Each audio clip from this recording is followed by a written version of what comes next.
Hello, Josie. Are you there? Can you I hear? am. How are you? I'm good, thank you. You are much quieter than normal. I know. It's just one of those days. It just wouldn't end. How are you? Oh, I'm good, thank you. Oh, I see. I'm doing this from my Surface that I haven't used in ages, and it happens to have its power button in the same place as the volume button in the one that I have been using. And here I've been pushing it madly, trying to turn up the volume and wondering why it tells me it wants to shut itself down. Yes, that does happen. All this newfangled technology, right? No, I told Wilbur the damn thing would never fly. I know. I know. But you know what? I now have to learn a little bit about AI, which isn't the next step in our technology journey because it's going to be with us. It's going to be with us, and And yeah, and we're going to it's be a old people and not as ready to learn as we progress, you know? it's a AI is a fascinating thing. It is and it isn't, you know? I think its potential is amazing. I think it could be a downfall as well. So, you Oh, know. absolutely. Yes. Mhm. It's yes. Hi Rob, how are you? Good. I'm going to close my door. I'll be right back. Toying with having to make another snow call after we're done. A what? Oh, I'm in charge of making the if school canceled or delayed calls. So latest Oh, forecast is for 5 inches and what? yeah, Tomorrow? an hour northeasterly winds. And so I was just talking to the Swampscott superintendent. We're probably up against a 2 hour delay. So when we get done here, I've got to jump off and do that paperwork for that. There's a lot, but yep, this whole domino effect of people you have to call and post, and so is what it is. It's all right. We're hardy New Englanders. We can take it, right? Exactly. Up to wait. Maine, we just went ahead and had school. Yeah. I feel bad for the kids today because they could log in if they really wanted to, the high schoolers, and do their chore, their work. We got Yep, to have a snow day and go out and play, and hang out. yep.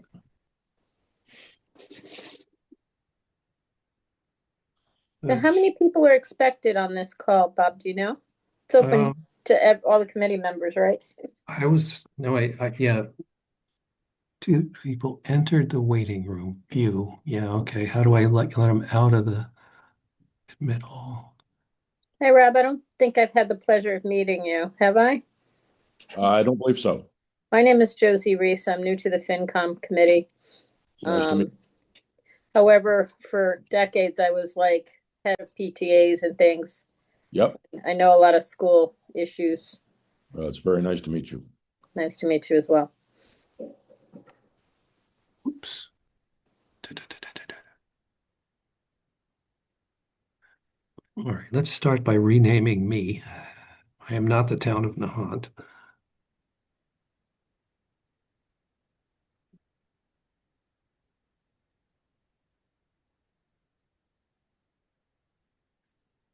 Hi, Tim. How are you? And Melanie, welcome. Good. It sounds like, is there an echo from your side? Or is that me? I, Um, I don't hear it, Tim. Okay, it must be me.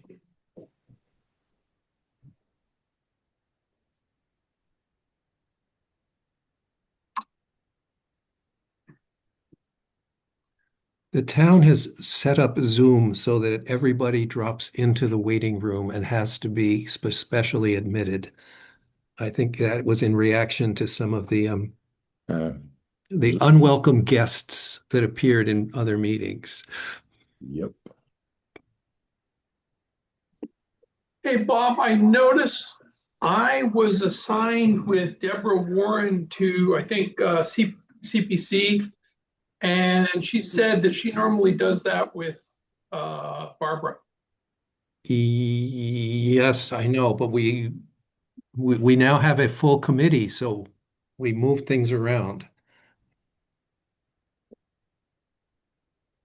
Okay. I don't know whether that's a happy grin or a not happy grin.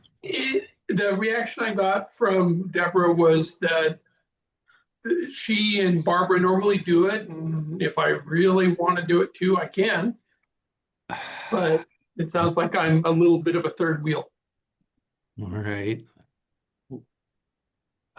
Well, if they really want to do it, I guess we'll find Okay. something else. We'll find something else.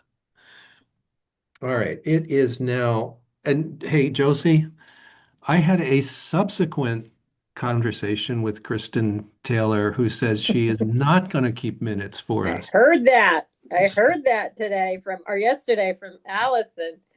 So, please. I know when you volunteered, we had different expectations.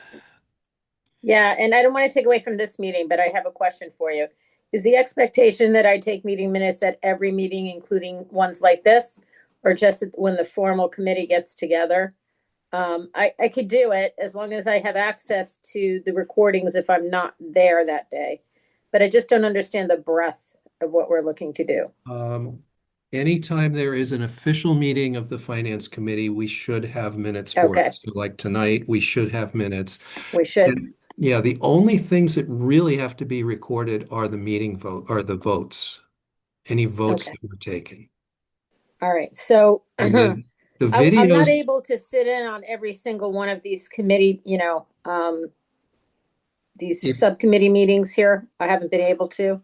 So how do I go about getting, if well, it's, I, mhm. I, I think what we will do is if you are not there, we will appoint a minute taker for that Okay. meeting. The minutes are, oh, I have to admit, Allison, sorry. The minutes are on YouTube, I am told. You mean the recordings? Sorry, yeah, the recordings are Okay. uh, All right. So on YouTube. let me get my writing things here because I can't see you and type at the same time. I'll be right there. All right.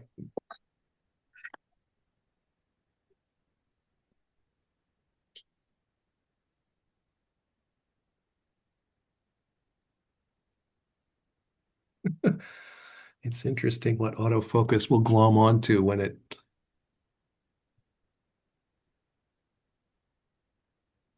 All right. Anyway, so it is 6:33 and oh my goodness.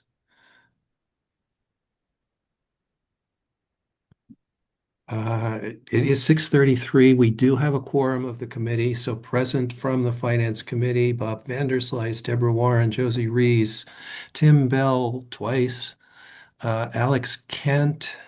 Who else? Melanie is here. I thought I saw Deborah. I already did Deborah Warren. So that's it. That's it from the Finance Committee. And we have a number of guests. So Rob, the school superintendent, is that your official title? It is. All right. Patty Karras, who I believe is the chair of the school committee. I am. Hello, Uh, everybody. Hi. Hi. Allison is here. Austin Antrim is here. Ed Locke is here.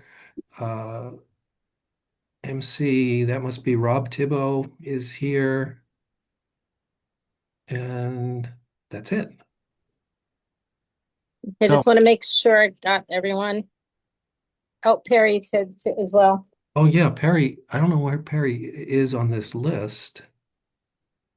But I did see Perry Manatee come in here as well. Perry, welcome. Long time no see, and this must be like a deja vu all over again for you. Thanks, Bob. Yeah, I'm just joining as a resident guest tonight, but thank you. Sure. It's good to see you. All right. So tonight there we moved the school committee into tonight because they wanted, or well, they did not have an officially approved budget last week, so we pushed it into this week. So tonight we're doing school, and town government. I think we should do school first out of courtesy to our guests. Um, and Rob, I'm just going to turn this over to you in just a second. But as we go through these budgets, um, you will find there are three budgets that are discussed, and you need to be careful about which one you're actually talking about. So the three in question are, there's one, I don't even have an official title for it, but it's what the departments originally submitted. And it's, at least in some cases, school and fire in particular, it's kind of the stretch budget. It's what they would like to have if they could have everything. And that, and then there's a second budget, which is called level services in the spreadsheet, but that represents what the selectmen approved and what Allison is recommending if we do not have an override. So it's an attempt to be a level funded budget as much as possible from last year. That's the one, as you look at the spreadsheets, it's called level services. And then the third is the override budget. So that is the budget that Allison recommends and the selectmen approved if there is an override. Does that make sense to everyone? And that being said, Rob, I'm going to turn the floor over to you. Oh, Dana is in the waiting room. Here he comes. Okay. So Dana has joined us as well. So Rob, I'm turning the floor over to you. Feel free to present anything you want. I'm going to screen share in a second a spreadsheet that I did email around to everyone on, I believe, your committee sometime mid-afternoon, just so that you would have it for reference after the meeting, or even, you may have looked at it already and have some questions from that. Did folks get that? Okay, I just want to make sure it went through. All right, so I'm going to screen share that if I can find where the share is. There we go.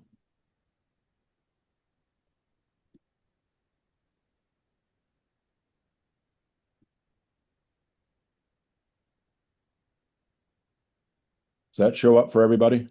Beautiful. Except for me now, for some reason. There we go. All right. Let me just take you really quick through what the tabs are. We're going to spend, I believe, most of our time on the first tab at the bottom, which is FY27 budget, Johnson Elementary School. And then there's a tab that I'm going to reference, which explains why we had requested a expansion of a position that now exists into full-time, and why we also proposed an additional position. It's a screenshot of last year's MCAS scores. So I'm going to spend a little time on that, but I want you to know what that tab is. And then there is a tab that gives you all of the detail for the school budget, line by line by line, for not only what was the actual expense line by line last year, what was the voted budget that we're operating in this year, that column there in gray, what our school committee voted budget back in December was, that they moved forward to this process of the selectmen as well as the finance committee. And it's called version 7. The only reason why is we went through version 1 through 6 until we got to agreement on what should be proposed. So that's why that's called version 7. It is not what we understand could be funded in the situation the town is in with regard to expenses and revenues and other departments. But I did want you to be able to see what the ask was. That's in that column there. Then there's a column called level service that Bob just referred to. That in my recording is called version 9. There was a version 8, but that was not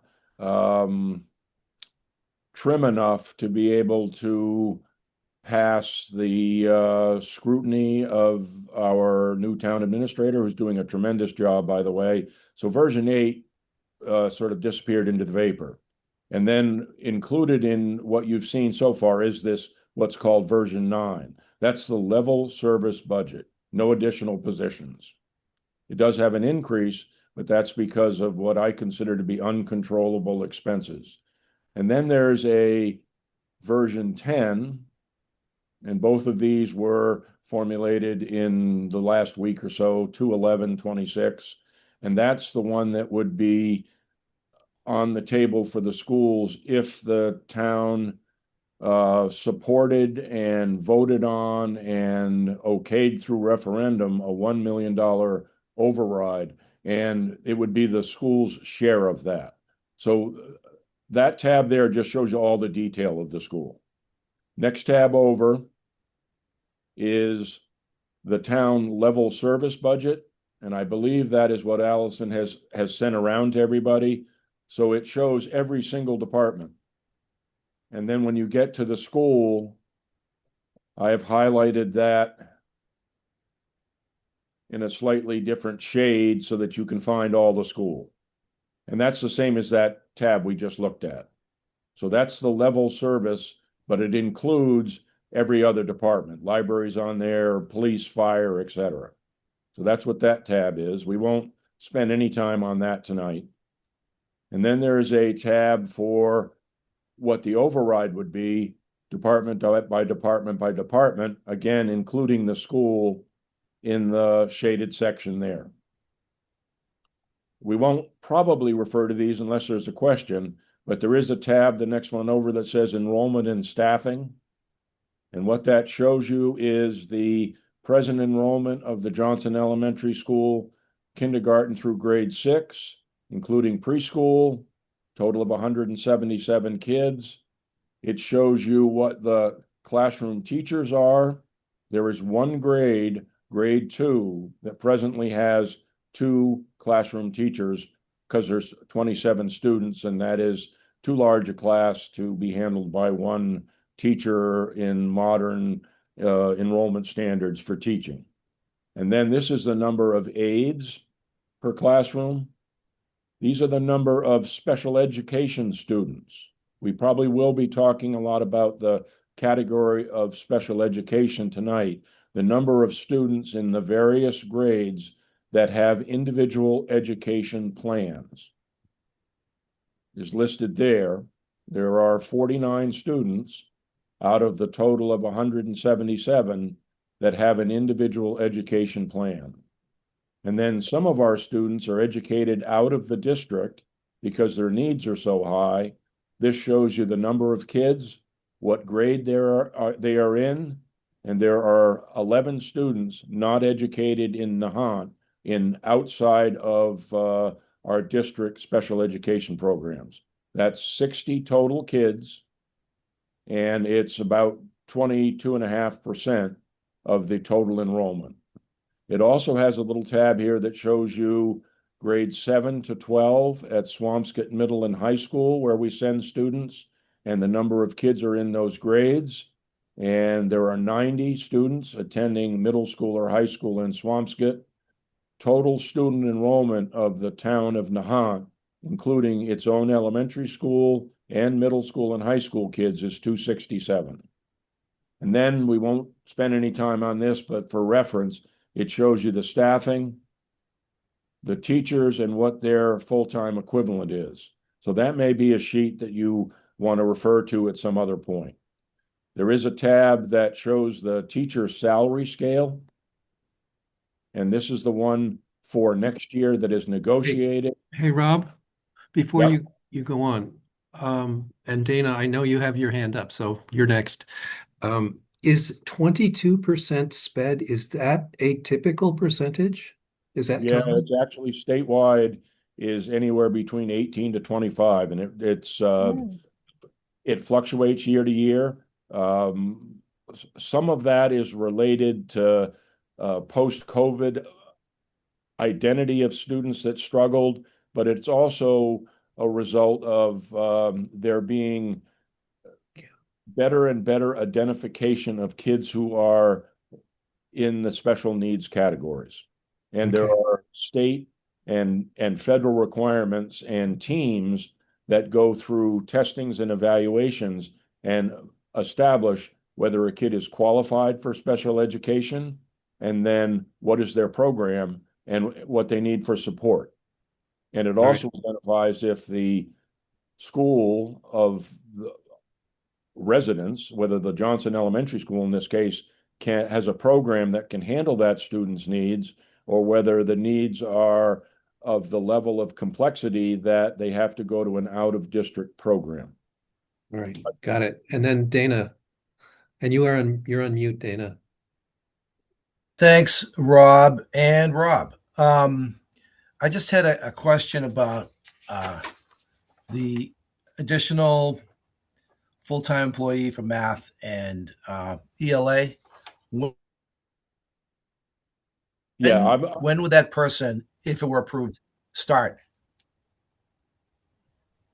they would start in the fall. The one that is an expansion of a position is a teacher that is already there, and they are part of their time, 0.63% of a full-time equivalent. A 1.01 is a full-time teacher. A 0.63 does it partially during the week, as it references to the 63%. And they are in the preschool program. They are expanded right now with funds from last year into a part-time math and English language arts specialist to help with those students. And this budget proposes that they go from the 0.37, a small amount of their time, helping struggling non-special education students. They are not an individual that is designed in the nature of their job description to assist special education students. Those students already have programmatic support in the school. This is for kids that struggle and need extra help in math and English language arts, the two key subject areas in the curriculum, to get kids in the best position to be as successful as possible. I And agree. You make a good case, and I'm just trying to nail down the dates, which I understand the would dates be would be next that fall. the expansion from part-time for that individual to full-time would be the start of the next school year. So the town expects to have some more additional revenue freeing up from some debt service that comes off the books in June. So potentially some of that could be um, allocated for this person. And I Yeah, understand the need.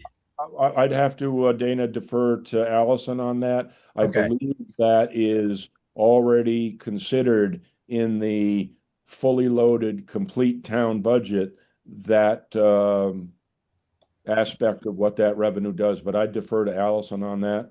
Okay. Thank you. Maybe we can get back to that, but I mean, I don't want to put it off, but I think just finishing out what all the tabs are, then I'll go back Sure. to the first version, we'll start. And I think for my concrete sequential mind, that will help me stay on track.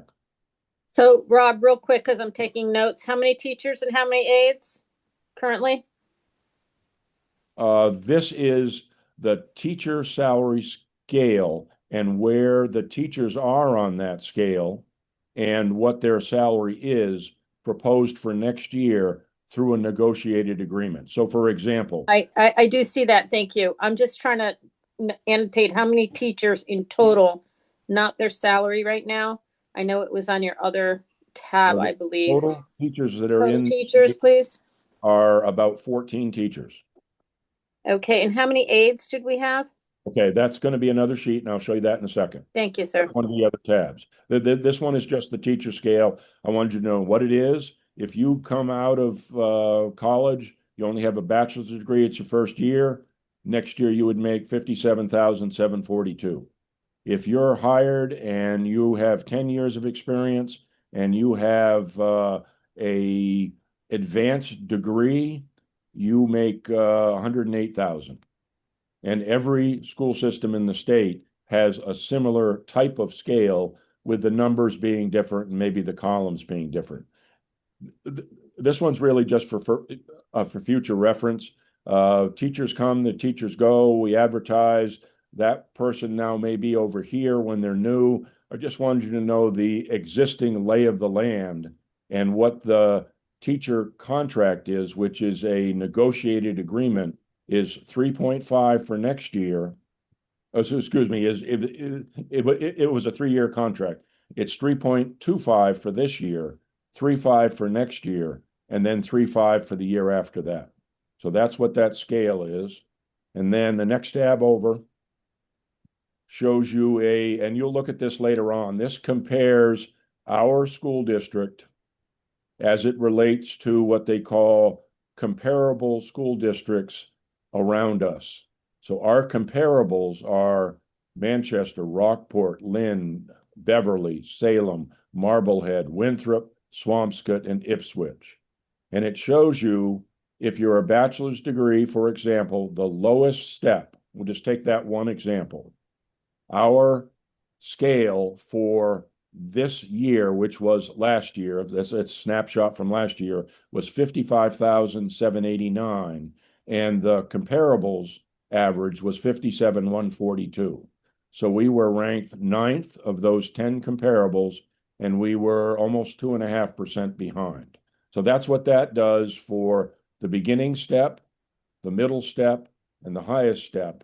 And it also says, well, how do you relate to other schools throughout the state? It does the same thing. All schools in the state, the very first step right out of college, 56,805. At the time, Nahant was 55,789. We were 146th out of whatever the number of school districts were. We were close to 2% behind for a starting teacher. And that becomes important in terms of attracting the best and the brightest to work with your kids. And this is just for future reference. It shows you that. And this shows you real quick what the negotiated agreements were around the state over the last 2 years. They were in the 3% ranges. So therefore, we were catching up some, I believe, which is part of my job to make sure that we are competitive, and the comparisons around the state were in that same range and ballpark. And then the final sheet is the ESPs, the aides. The number of aides we have is 11, and this is where they are at the various steps of the scale and how we relate to other schools in our comparisons and the state in terms of how we fall. This one here shows you those 10 comparisons, and our ESPs are a little below the average for a support staff personnel.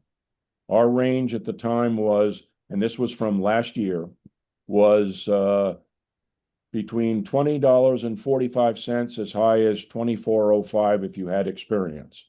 If you happened to be in Ipswich and you were looking for a aide, their starting rate was $26.75, went to $32.50. That was at the lowest classification and the highest classification. So those tabs really are for reference. I think we'll be spending most of our time on those 2 tabs. And I'll go back to the very first one, because that's the overall summary tab. Get it up here.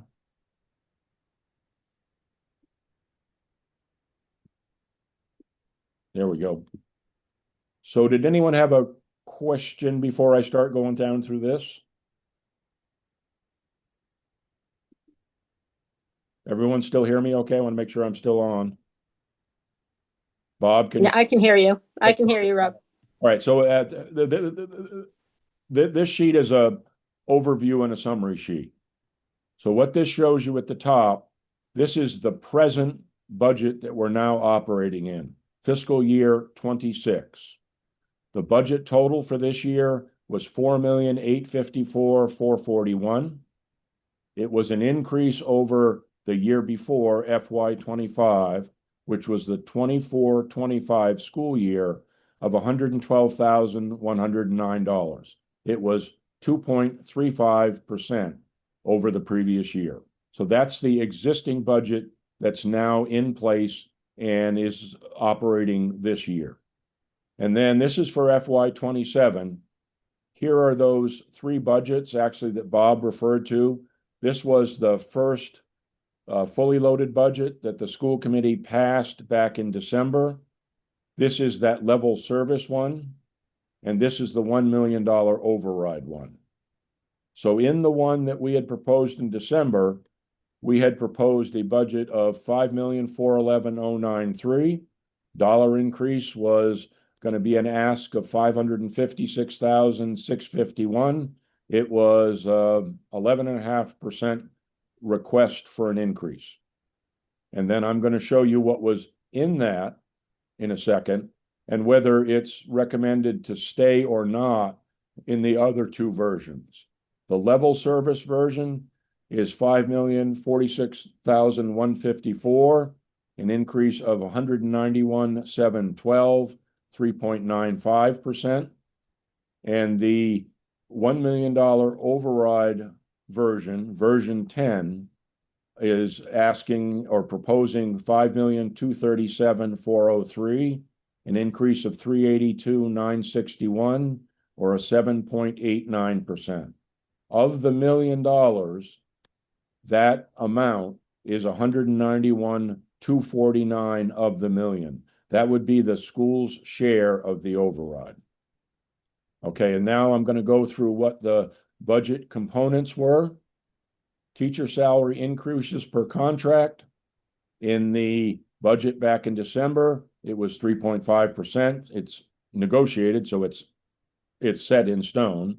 Level service still 3.5, and override budget still 3.5. These three items right here, I shaded in green because those were proposed additions or expansions. So therefore, would not have been part of a level service budget. They were new asks or new requests. This line here, expand the 0.37 FTE math and ELL interventionist to a 1.0 full-time position. The cost of that is $79,556. It's in the version in December, is not in the level service budget. It's removed. And it does get added back in to the override budget to be part of that 191. Then this was the second new position of 1.0 literacy specialist, 75,000. And it should be noted that this one would include a town health insurance on the town side, not in the school budget. This one here, the person already exists and they don't take insurance. In the level service budget, that is removed. In the override budget, it stays out. Then there was an increase for professional development, training of teachers. We have a relatively young staff.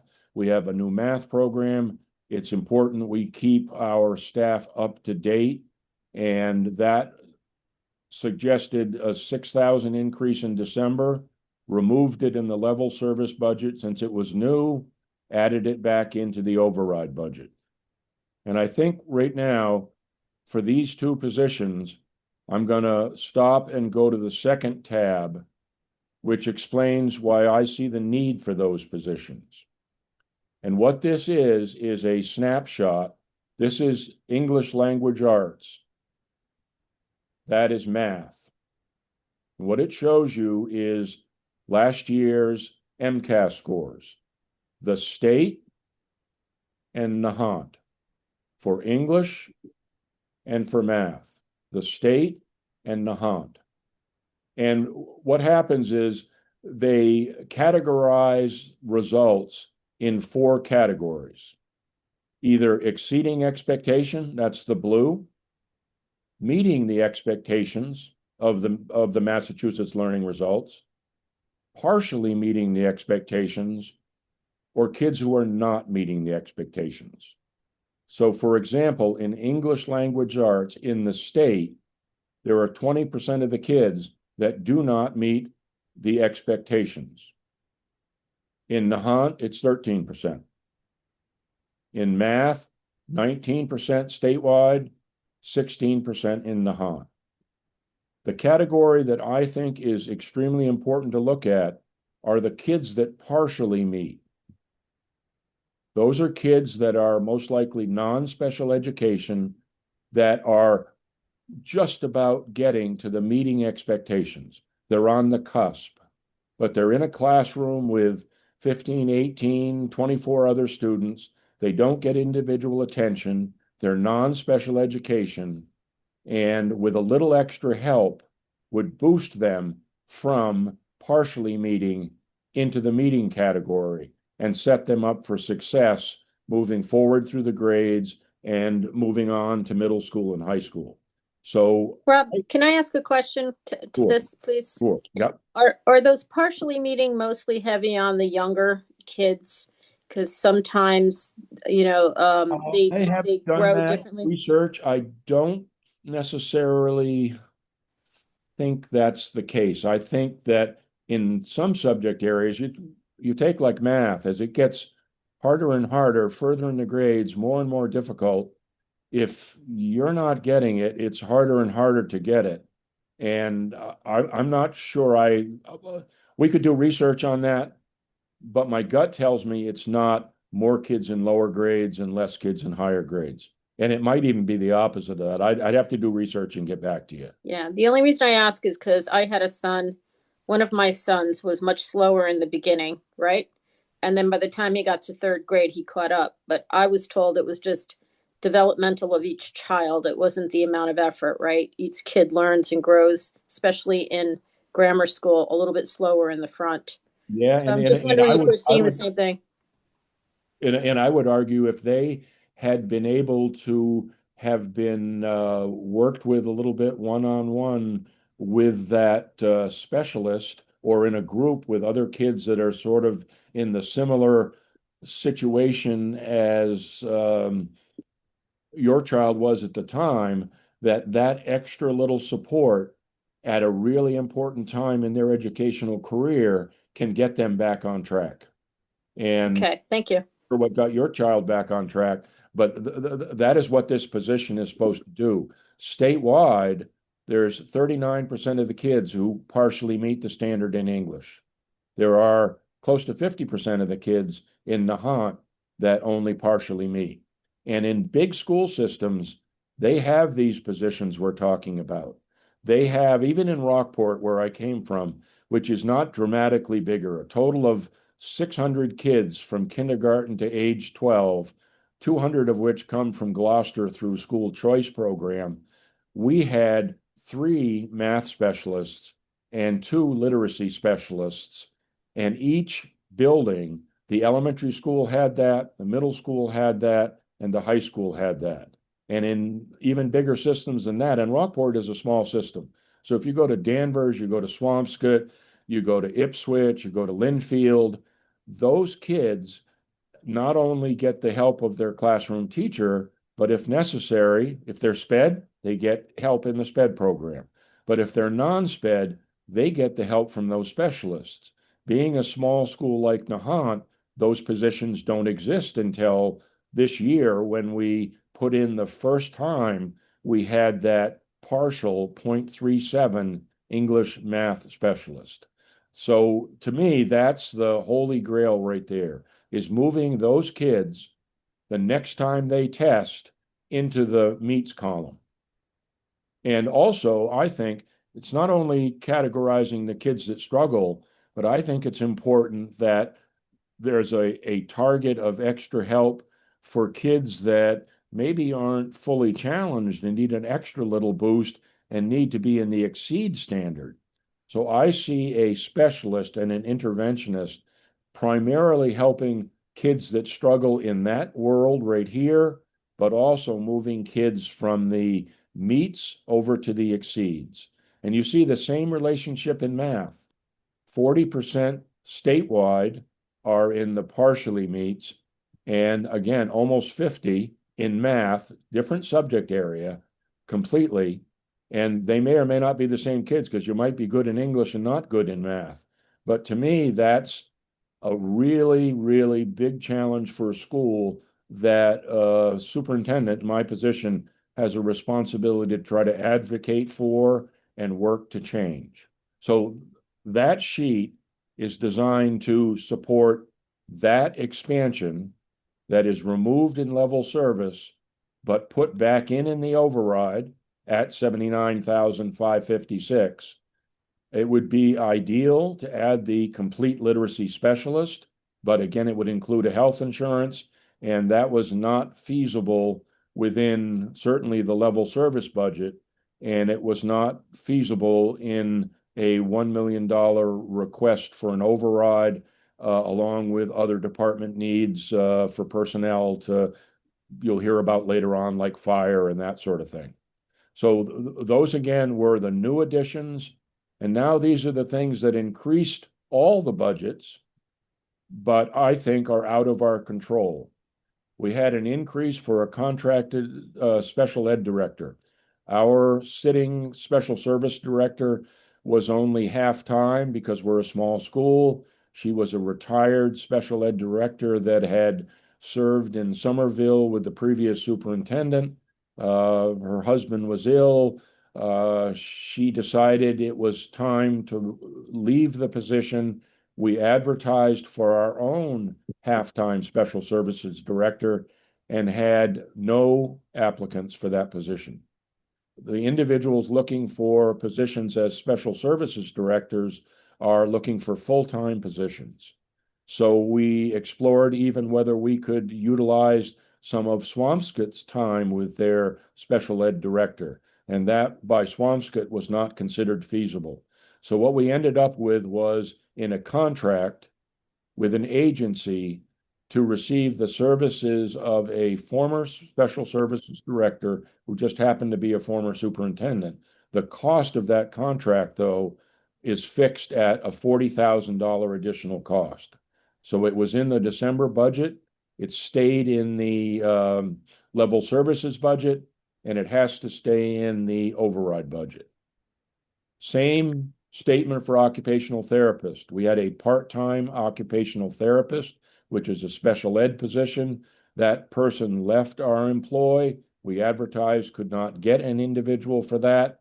The contracted agency cost for an individual part-time, $23,000 more. It stays in level service, stays in override.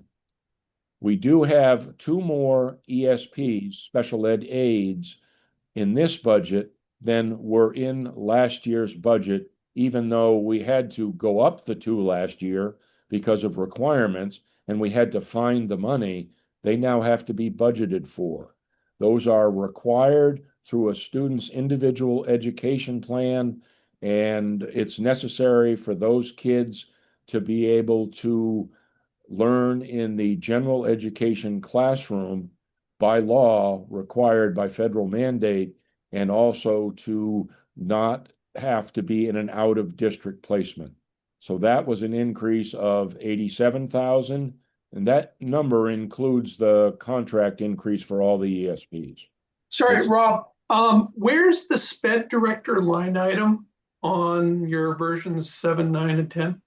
okay, you don't see it well, actually, you see the 40,000. You see it in something called contracted services in a sped line. The rest of that individual's salary was in a sped grant that comes from the state. So the individual is not just paid $40,000 a year. That was the increase over the previous.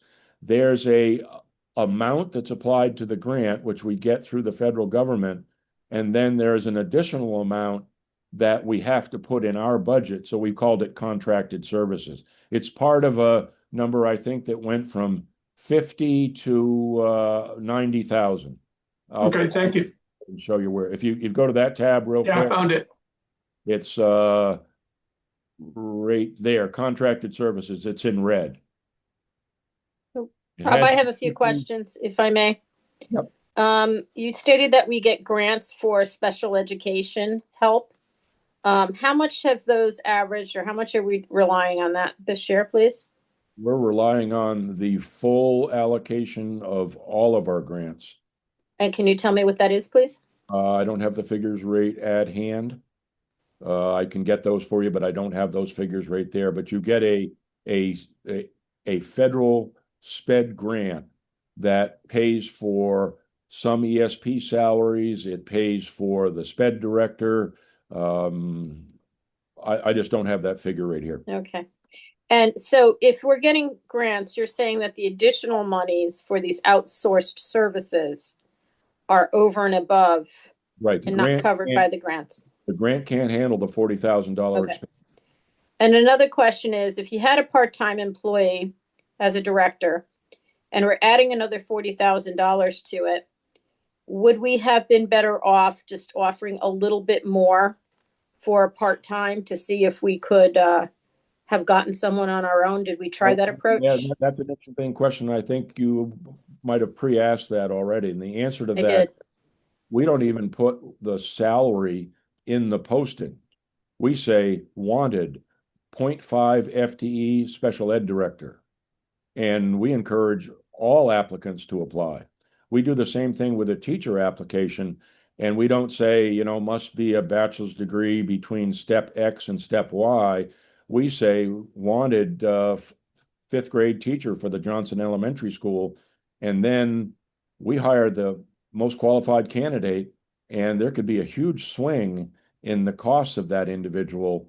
And we did not put a figure in for either an occupational therapist or a SPED director. A part-time special ed director is going to be an individual, unless they're in a contracted agency relationship, that is probably done with their career, but not done doing the work. Almost like me. I'm a retired superintendent. Right. My Did we try to reach out to any of, the master's or doctorals universities to see if anybody was interested from their student population? They were, the higher ups, right? They could never be a special services director. They would never? No, that requires a really, really high level knowledge of the law. Those individuals who become special ed directors don't go to school to become a special ed director. They go to school to become a special education teacher in a certain category. And then if they want to be on a career path, they become somebody called a team chair who handles all the meetings at a school, and there's a special ed director above them. And after that, then they aspire to become a special services director at a school, like Swampscott has their special services director. But you're not going to find a college graduate who has trained and gotten their degree as a special services director. Not even a PhD candidate? They have got to have that special ed teaching experience to be able to handle the needs and laws and complexities of the special education world. That's an extremely important position. And if they make a mistake, it goes from a family not being satisfied with the services being provided by their home school and a demand and maybe an advocate for an out-of-school placement. And out-of-school placements are going to range anywhere from 75 to $80,000 per student, all the way up to there's one theoretical situation where one student in a residential year-round program would be $462,000 for that one student to meet their justified and rightful needs for their not only educational services, but possibly their medically related services, if that happens to be part of their student profile.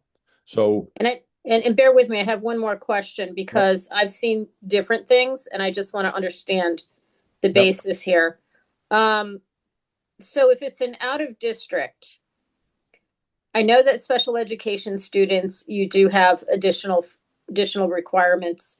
We all sat through the No Child Left Behind laws, right? And everything else. And now there has been an increase in diagnosis along with the COVID fallout of the younger children being a little behind generations before. But what is required by law for us to contribute? I mean, $400,000 for a residency program where medical may be covered by either private insurance or state insurance is interesting to me. And I'd like to know what is required by law. Okay, but what is required by law is that every town in the Commonwealth, for a student who is special needs that has to be in an out-of-district placement, that you pay a number called foundation out of your own special education budget. That number right now is about $54,000. So if a student's program costs $140,000, the expectation is the town of Nahant's budget will cover the foundation, and you will pay the entire 140 for that student next year, if that's the cost of their program. And then the year after, they have a program called Circuit Breaker. And what Circuit Breaker says is if you are over foundation, that a year after the expense is made by the town, you can apply for Circuit Breaker and get up to 75% reimbursement a year later, if we have the funds. Right now, they've been pretty good the last number of years at being able to fully fund the Circuit Breaker at 75%. There was a time, I was reminded that by my finance director in Rockport several times, that there was a year when they only funded 42% of Circuit Breaker, Rob, and you're figuring for 75. They have really tried to hold to 75%. There's also a law that I spent some time helping to get passed, believe it or not, in Rockport, in which transportation for a special education student, which could be $75,000, $100,000 a year if they're in a special program in Boston, to get them transported from Nahant to their day program and back. Sometimes there has to be a medical person in the vehicle. Sometimes there has to be an aide in the vehicle. And that particular cost used to be fully responsible of the town. That was the full responsibility of the town. Now what they have done is fold in the over foundation 75% if we have it. And they've only been able to get most recently to 40 to 40%, about 44% of that transportation back. So the real struggle that one has, if a child is identified in November of this year, let's say, or a kid is moving from one program to another, the town has got to handle the increase for the cost of that program and transportation next year, and then the reimbursement comes back the year later. So we try to have Circuit Breaker available to be able to use for the unknowns, the increase in percentages. Matter of fact, the state says all the out-of-district private programs may automatically increase tuition by 3.04% next year. Well, in a way, I guess I struggle with understanding that. I'm going to be honest with you. well, I struggle with understanding that. I mean, I'm all for helping special education students. I have several of them in my family. I've just seen other states do things a little differently. So I'm just a little wondering why. Is this a new law that I'm not aware of? Is it a Massachusetts law? It's been around. I mean, the MBTA has a ride, and in another state, New York and Connecticut, I can point to both of them. They do have them for younger children where an aide goes along with them, and the $75,000 to $100,000 transportation is not a consideration. And I'm just wondering why, $100,000 to transport when we could have an MBTA with an aide on the bus to make sure the children are safe, is not used here. The only thing I go into without, talking about specific kids, especially in a Right, small, I understand. I'm going to be very, very cautious of that. Right. Is that the determination of the programmatic requirements by federal law is a team decision. And the team decision has a result of evaluations that are done by outside individuals as to what that need is. Special ed director, the team chair, the parents are all part of the individual education plan committee for that student.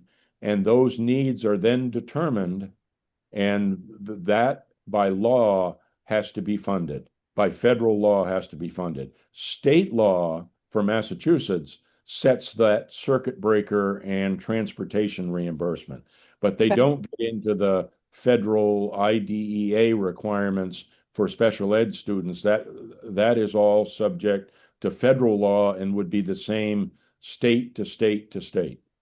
Okay, I Sorry, understand. Rob. Just to clarify, when there's a circuit breaker, the following year they reimburse typically 75%. Is that 75% of the total or 75% above foundation? It's 75% above foundation. It's like this isn't a fair statement. It's kind of like a poker game. You have to ante up. And what the foundation says is the towns in the Commonwealth should be able to handle the needs of that student up to said amount. And that's set by the state and has an escalator every year. It adjusts, it goes up. And what has been determined in the law, and it looks at costs all around the state, is that foundation, the part that is expected for an individual town to pay, is $54,000 per student. And then the amount above that is then available for circuit breaker reimbursement a year later at 75% with the disclaimer, if the funds are available. And But it's 75% of the amount above foundation. True. Yeah. Okay, thank you. Yep. So, hey, Rob, can I just jump in here? Sure. My takeaway over the years for this whole topic has been three things. One, the town has very limited leverage over what the IEP, what the program will be, and therefore what the cost will be. And Okay. Rob, please jump in if I misstate anything. So that's number one. Exactly right on that, Bob. The town has no say at all in that. The team has a side of what they feel the needs are and whether those needs could be met at the individual school or through a program that they have. The parents obviously have a different viewpoint on that. The test results are brought to those meetings.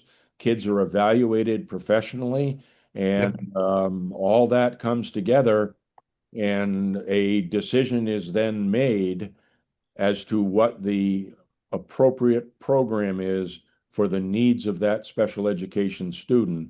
And then it's exactly. reviewed periodically at meetings throughout the year. And the next year, some kids have a more intensive program over the years, and some kids are then removed from programs or reduced services as they get retested again and as they perform Yeah. again. So that was my takeaway number one, limited leverage on So that's cost. why it stays white. It is what it is. Yeah. And Yep. that's So why my mobile service takeaway number two is there can be a really disproportionate effect in a small town like Nahant.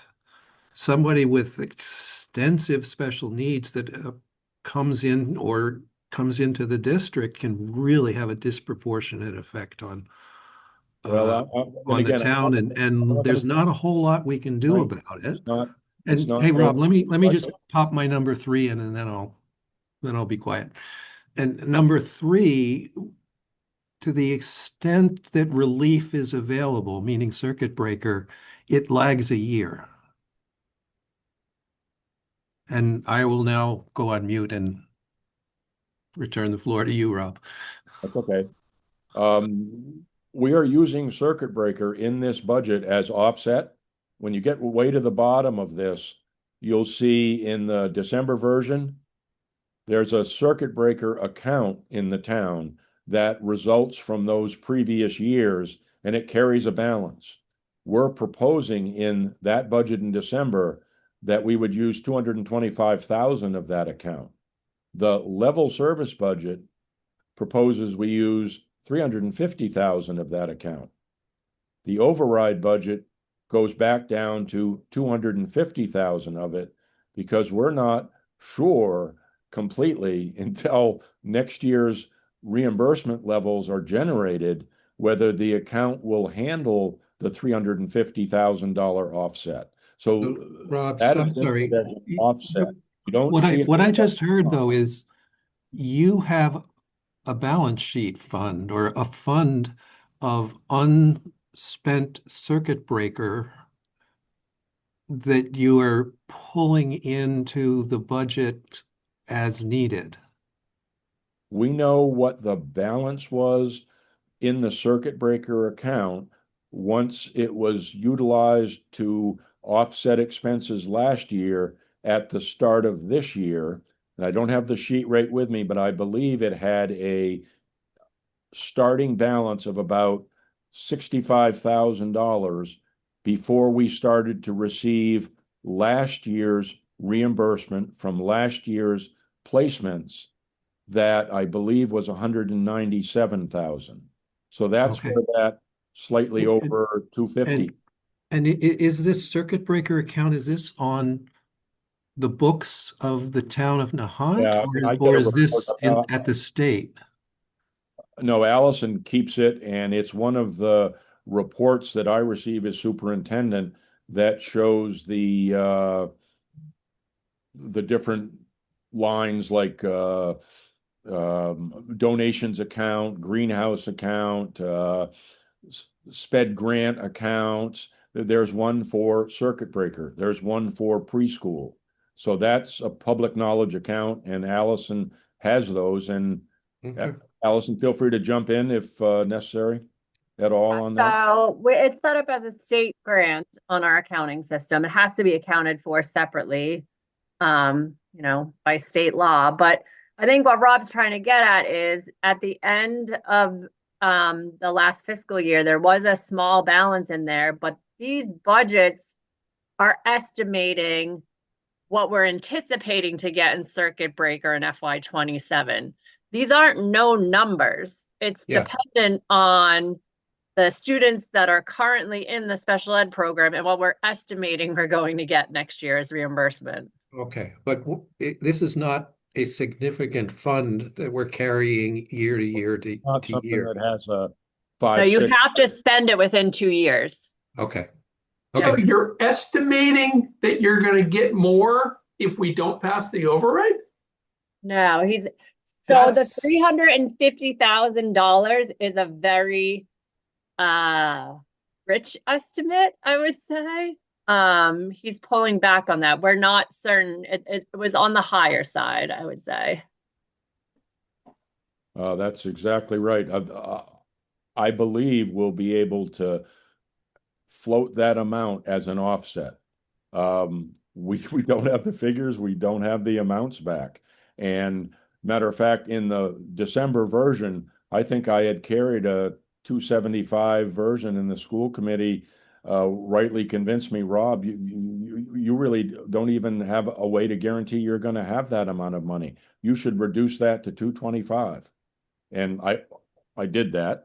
And then in this version here, in order to get to what Allison needed in reference to all departments for a level service budget, and then where I would make those adjustments, I went to 108,000 of preschool funds from their fees that they're charged, where last year we had taken 108,000, but in version 1 of our version 7 of the budget, we had proposed only 60,000, went back up to the 108,000. That's really, really close to the bone out of what the funds that the preschool are generating that already pay for the salaries of the preschool teachers and the ESPs that are in the preschool.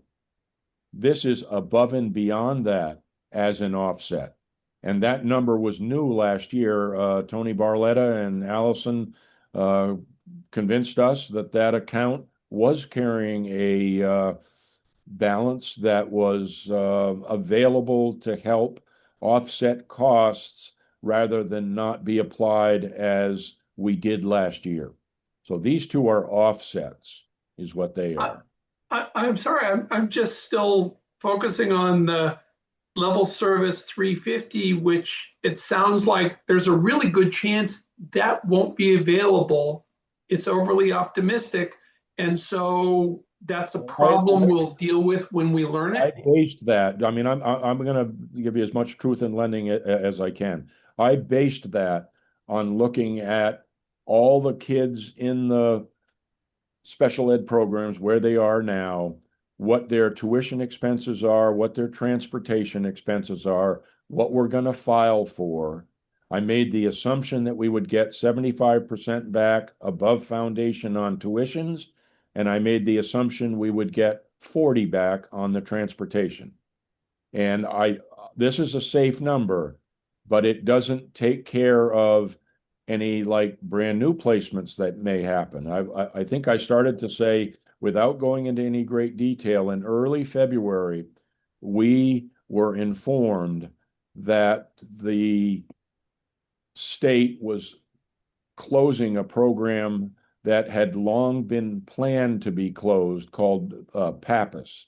It's a combination educational and medical facility for very, very high needs special education students. And the state was going to close that program. They had avoided it and avoided it. The governor had got in on it. There are many towns in the Commonwealth that have students that are in that program, but the state had the complete amount for that program, except the student's aid that we carried in our budget at about 50,000. The program that child is most likely going to is one of the higher cost programs in the state. And there are some other factors related to it that will affect how much Nahant will be responsible for. But that child's movement from an existing program to a new program was not anticipated and is not figured into this budget. There will have to be a separate discussion about how those costs will be handled once they are fully clear. So I'm only alluding to that because we have 11 students in out of district programs. And So- there are times those IEP meetings or the program itself will say, we cannot meet the needs of that student right now. And Rob, I apologize for being a squeaky wheel here, but I'm really focused on this $100 swing between level budget and override. So either the 350 won't really happen, or the 250 is a little bit conservative and you're trying to protect for a future rainy day. I am protecting with the 250 slightly to be able to handle unknowns, where this is a fully risk-loaded assumption that the 350 will work. Okay. Fully risk loaded. If it So were it's one of fully the risk things loaded, that I it would be feel- lower, not higher. It's one of the things I feel justifies the override is that I am not 100% confident that that number will be there. But it's going to have to be paid. We're going to have to pay for those student special education expenses. There'll have to be other areas in the budget that will make adjustments. So that is not a number I am, I don't know what the right word is. I won't even use one. It's very, very close to the total amount of funds that will be available. And this has a slight safety valve in it. So the other Right. lines in the white, Yeah, Tim and I are squeaking the same wheel. yep. So the all the other white lines here, these are again that I consider uncontrollable. We have students that go to Essex Tech to the vocational program, and 2 years ago we had 16 kids. Last year we had 11. This year we have 6. Next year's assessment is figured on you having 6 kids, not having 11 or 16. So in our December budget, even though the total Essex Tech budget for all the towns that send kids there, I think it's 17 towns or whatever, we had no change. We looked at the assessment, the number of kids, and we were confident that we could remove in level service $25,000 and lower our Essex Tech assessment. So this is a positive shift in level service that reduces the request for vocational education down to 25 kids. They base your assessment on for next year on the kids that are there this year, not the kids that actually go next year. It's a 1-year lag behind. And then in the override budget, it stays out of the override budget at the 25. It is possible that when Essex Tech's budget gets fully passed, that number might even be lower. But if we had our other special ed student that we just talked about costs come online, that may be an area that is necessary to help deal with those costs that will be involved in that. But the bottom line is that line's a reduction.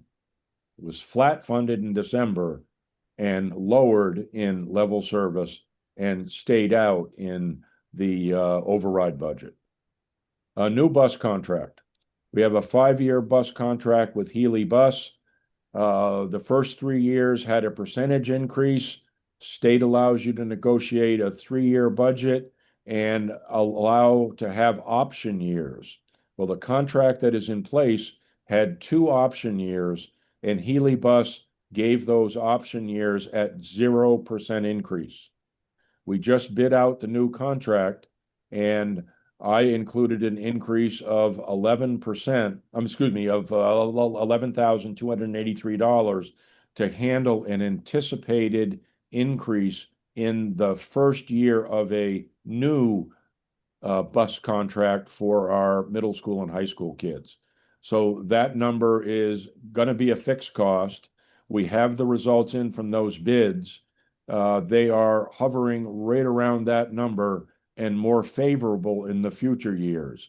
But that amount of increase, I think, was 7 or 8%. And that was in anticipation of coming off of 2 flat years that no contract was going to put out another 0% increase with increase in bus costs and salaries for their employees and all that. So this number is an increase back in December. It's an increase to the total budget. It stays in level service. It stays in the override.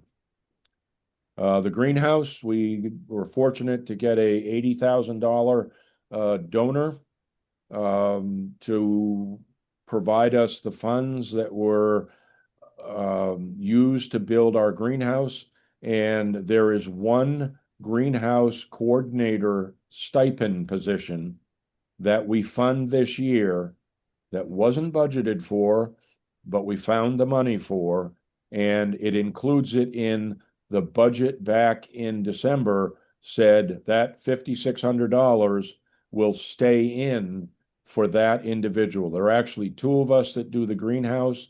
The one who gets the stipend is our daytime custodian, Jose Garcia, and the superintendent does that and does not receive a stipend because I don't think it's appropriate that the superintendent receives an additional amount for the stipend.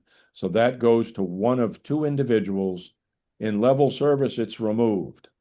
So next year, it would basically be either Jose Garcia donates her services and Rob Lebo continues as it is, or there is no greenhouse coordinator. But it was a new position, so it doesn't belong in level service. In override budget, I do add it back in at the $5,700. Swampscott tuition. We are in, next year will be year 5 of a 5-year contract with the town of Swampscott for middle school and high school kids. It has a built-in increase of 2.5% over the previous year, every year of the 5-year contract. regardless of whether you send more kids or less kids. The set increase for that is $67,000. That stays in the level service budget and it stays in the override budget. We are in the process of getting ready to negotiate the next 5-year contract, which will go into effect after next year. So this is, again, next year is year 5. Increase in the out-of-district sped tuitions. The amount we carry in our budget for tuitions is down here at the bottom. Out-of-district tuition positions are $1,056,508 of our budget. The increase in tuitions is $177,697. The increase in transportation is $105,112. Combine that together and call it increase for special education out of districts, $282. Stays in, it's a fixed cost, stays in the override budget. We did have a special education teacher leave us mid-year, go to a different school district. There was no change back in December, but that individual was high on the teacher scale. So in the level service budget, I removed $22,000 because we'll advertise for a new individual. I'm assuming that they will not be top of the scale, will have a savings. And to get to the amount for level service, I removed $22,000 from the budget. And that stayed out. Offsets again, $108,000 from preschool, $350 from circuit breaker in level service, $108 from preschool in override, and $250 in the version 10 $1 million override. Okay, Rob, before we leave this, my sense is that you would be more comfortable with a lower number than 350,000. I would. I can't be a liar, I don't think. I mean, that is, I think we'll be right on the cusp of what we receive and we'll have no leeway. And there is no sped reserve in the town. We did have one back in Maine. It was, everybody contributed to it. So it sort of took out the identity of a kid when they shifted. You had a new kid or a new placement, you just went to the reserve and then budgeted for it the next year. And it didn't single out a particular instance or a particular program or a change and didn't really affect the budget that particular year. We did have a reserve in the town of Rockport, which I set up. There is no special ed reserve in the town of Nahant. So if that number doesn't handle the offsets of the programs, then I either have to find it in my own budget or I have to go, I guess, eventually to a committee called the Finance Committee and ask them for help with their reserve to handle the unanticipated cost. And remember that unknown student, that is not in this matrix. And that will be a discussion before the end of the school year. Unknown, unidentified student. And then the only other thing I did, and I think you guys know this already, a $1 million override would add approximately $700 to a median $1 million tax assessed dollar home in the town of Nahant. So that gives you an idea of the scope of the $1 million effect. Schools portion of that, 192, 249, and then other departments that have portions in the override proposal request can speak to their versions. But that's really the scope of it. We had 3 new things, one of which I would like to really see stay in, because I don't think we'll be doing justice to our kids and giving them the best they can have to be in the position to be as successful as they can be. And I think that's my number one job as your superintendent, is to do whatever I can to give all kids the best chance at achieving at their own grade level, but the next grade level, at their high school grade levels, and then where they go in their futures, where they go to college, where they work, where they go. I've done school now for 52 years, started in 1976, and that has never changed. The number one thing that drives my soul, I guess, about what I do is, it's not like my son, he moves billions of dollars around in, what used to be John Hancock. I'm responsible for that number of kids that are in Nahant and at Swampscott Middle School and High School to be in the best position to have the best shot at for whatever they can be. So in, I'm really, really committed to that. I understand finances. I know there's limits, but this would at least give those kids an additional boost and move forward, those non-special ed kids. And I'll stop talking, but I'm So Rob, I'm going to make a comment here. fervent about that. I'm really, I think you're right. You got to get them early. You got to get them young. You got to give them help. But when we're talking about our special education is increasing and, the needs of 11 children versus the needs of 177, we're talking about 250,000 versus 79,000. So if you have a level set budget, and that is an important thing that you really truly want, and I agree with you, you got to get them early. But when you have additional sped expenses that cannot be changed, that you cannot find a way through those personal plans that you've made to find alternatives, these are the kinds of things that need to be removed. So I know that we like to think that things are fixed, but if there is any way for you and the parents to think about one individual's transportation, is there alternatives or other things that could be done so that the majority of the children could have this additional 79,000? Those are the kinds of difficult decisions that, I know that you can't do it now, but you should challenge yourself to see if that's possible. One versus 177. But if that can't be But changed, that's fine. Completely understand. and You know, the only thing I can say to that is the superintendent is not part of the team process, not allowed to be part of the team process, and that is set by membership by law, who is there and what their roles are. There's not but there'd be superintendents of different sort of philosophies, but many superintendents would be worried about the bottom line cost of that particular line, and if allowed to influence the decision-making process, would not, understood. it's not allowed by law. So Understood. there's nothing that I could do, even if I wanted to try to influence that. And I feel that is determined by the experts in their field as to what that student needs for their services. And these are students that do not have the advantage of a team decision. And I will respectfully advocate as much as I can and speak to folks at town meeting, and any kind of meeting about how important it is to have that move forward. Because if this is an override budget, it puts it back in, there's not probably a likely chance that the year after, there's going to be another chance to advocate for that. The time to advocate for it is now, and I feel that is a justified part of what I'm expected to do in my role as your superintendent. So I will go to the final vote on that.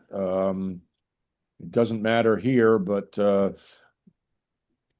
we did have a $2.5 million override in the town of Rockport the last year I was there, and it passed by 10 votes. There was a recount required, demanded. It passed by 8 votes. I was a resident of the town of Rockport, and I think you can make the assumption I was one of those 8 votes, and possibly my wife was another one of those 8 votes. But an override is a serious consideration. However, 2.5% funding does not adjust. Proposition 2.5 doesn't adjust for that reality of the increase in special education costs, the increase in all the other fixed costs in any budget, any town budget. I would say no matter what town I lived in or worked in, that a 2.5% every single year can handle the needs of that town in the way that townspeople would like that to be done. So I understand there are opposing viewpoints to that, but I believe strongly that now is the time to try to move that position forward based on that evidence. And there's certain chatter about why is that what it is? Why are those scores where they're at? And I feel my response to that is, well, there needs to be the proper support for kids that struggle. So, Rob, this is Dana Sheehan. Yep. Dana, how are you? Fine, thank you. I wanted to tell you that I am sympathetic for your strong case for the 79,556. It's not in the level service budget, but maybe I'm just not operating in the right headspace. But I can foresee some additional funds becoming available from the finishing up of debt service that's coming up, from new property taxes coming in for the Coast Guard housing, and perhaps other revenue increases. Is that something that is in the realm of possible for next year based on those probabilities? I'm going to defer to my spiritual advisor, Alison Nieto. I believe those funds that are coming off, like the retired school debt service, are already figured into the total town matrix of the budget that's being presented, and isn't available money or free cash or anything like that that could be applied to a need as I've described. Alison, you can maybe say that a lot better than I can. Yeah, so my FY27 revenue projections already take into consideration the school debt coming off. I've bumped up, local revenues, and I have a conservative estimate for new growth related to, the new houses being built. So I've taken into consideration all of that, but I'm not just dedicating those revenues to the school's needs, I guess. It's not a one for one for me. I'm using it to balance the needs of all of the town department budgets. So there's nothing available, Allison, for funding this position, part of it, or none? So no, in a level services budget, which That's right. already includes that, no. I guess it would be something that maybe us in the FinCom can drill into the budget, and maybe we can find it. Sure. I can tell you, I've worked really long and hard on this budget, but that is why it's in the hands of the Finance Committee to take another look at it. Exactly. We'd like to support you on that. So a basic question I have, the school has a lot of employees, and employees, in addition to salaries, have a lot of benefits. Are the benefits in the school budget, or are those, so all health insurance, retirement funds, that's all outside of the school's budget? So not Right. retirement. For teachers, that retirement is MTRS, so that's not part of the town budget. However, all of those employees that are not part of MTRS and are part of Essex Regional Retirement, that is part of the town budget. So that all appears under the employee benefits section of the budget that was part of my presentation for tonight, if we get there. But yeah, and all health insurance benefits are paid on the town side. So some school employees' retirement is in the school budget? No, it's not in the school budget. None is ever in the school budget. Okay. Nope. And none of the health is in the school budget. Jim, No. if you go to those like third and fourth tab that show the entire fully loaded budget. You go to those lines, those are the lines that the school has control over, that are in the school budget. Okay, thanks. Yep. I just have one final question. Not having had my children grow through Johnson School, does Nahant utilize any student teachers to come in and help support our budget and help with our children? Student teachers come from universities as part of their education program the last Right. few months of their program. There's no stipend to the teacher of that grade or not. That teacher sort of supports the individual for a little while and then sort of fades out of the picture while that student has their own classroom as a student teacher. But those are kids that are in an education program. They come to you for 6 or 8 weeks, and it's part of their requirement to get certified to have done student teaching before Okay, they're so they don't stay, for example, for 2 to 3 months to help support and expand your staff. Do we utilize them at all? on. No, shorter period of time. But do we utilize them? We do not have students that come in and who in that case would basically be volunteers. Right. We do not have that. Can we look into that? Like that idea. We did that at Salem where I grew up. Yeah, extensive use elsewhere. Because we can't afford like overrides. But that's not gonna, you're required to have a certified teacher in that classroom. So that individual coming in to help and volunteer isn't gonna lower your costs at all. Yeah, I don't think it's so much that, it's also just getting more hands-on to help. And a pipeline also, Yeah. even like maybe even does Salem State have sped programs? Are there like, I don't know, it feels like it's a big need, and I wonder if the universities around are trying to address that as well with a pipeline of folks. I have a question for you, Rob. Yes. On professional development. It wasn't a very large sum, but do you feel that that was a fairly lean request or? Yeah, I think it was a lean budget line before. That actual budget line, I think had a much, that 6,000, I think it's shown as like wow, that's a 60% increase in that line. Well, Right. There wasn't anything before that, and it wasn't being spent. And I don't want to talk about previous uh, decisions and administrations or anything like that, but professional development for teachers is extremely important, and for the aides to help keep them caught up with the cutting edge changes in education. And it's not that they can just take a class and go to Salem State or whatever. Those are targeted professional days where you need to hire someone to come in and present, like our new math program. We had a math program that was not cutting edge. It was called Everyday Math, and it was not a highly respected program. It had been in place for years. We changed and went to a new program last year, and that requires teachers to have professional development to be sure they're applying it properly.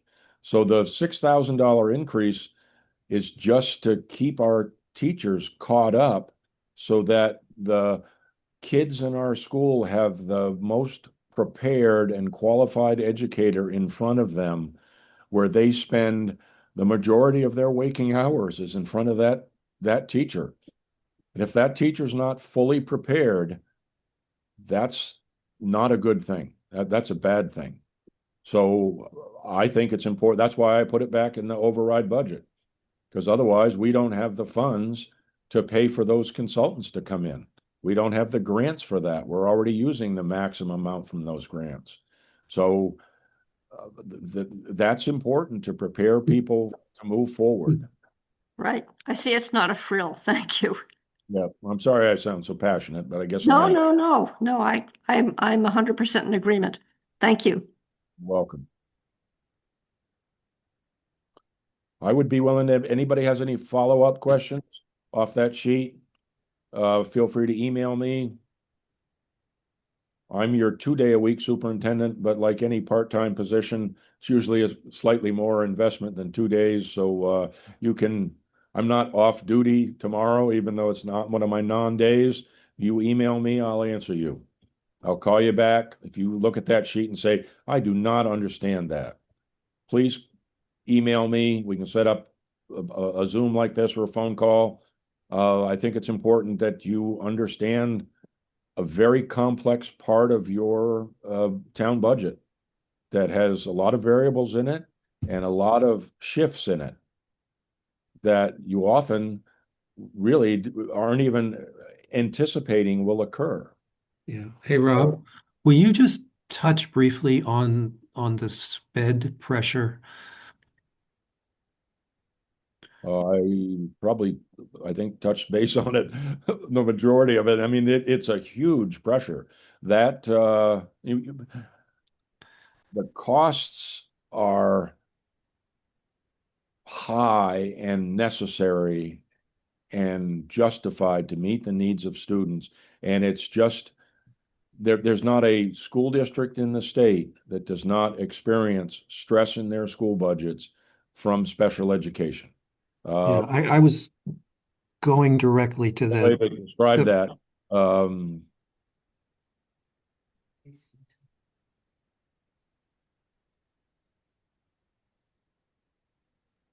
I'm not sure if that answered your question, Tim. Probably didn't, but no, I was going for the Bob, closing of the PAPAS program and what happens as the fallout from that.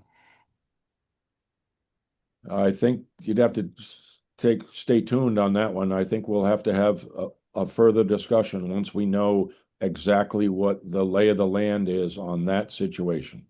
There's a whole bunch of variables that I have to be very careful not to articulate because Yes. that centers in on who that student might be, and that is not right. So, Right. Yeah, that's why I was being obtuse about the way I asked the question.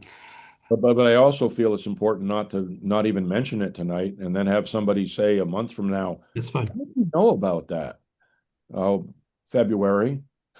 Why didn't you at least tell us about it?" So I've been through that before, and Mrs. Lebo didn't raise a completely stupid child, and I think it's important that you at least understand that we are in sometimes a mercurial environment, and this is one of those cases that I think we can make adjustments. I think we'll be okay, but the sky has to clear on exactly what it is before I can even go to Allison and say, "Hey, this is the way it is." There's meetings that have gone on even this week that have solidified what costs will be, who's responsible for those costs. I've given Allison a heads up and in a little more detail than what I'm giving you folks, but it's not a cost that is going away, and it's a cost that will be around for a period of time, and we will have to make the appropriate adjustments to that.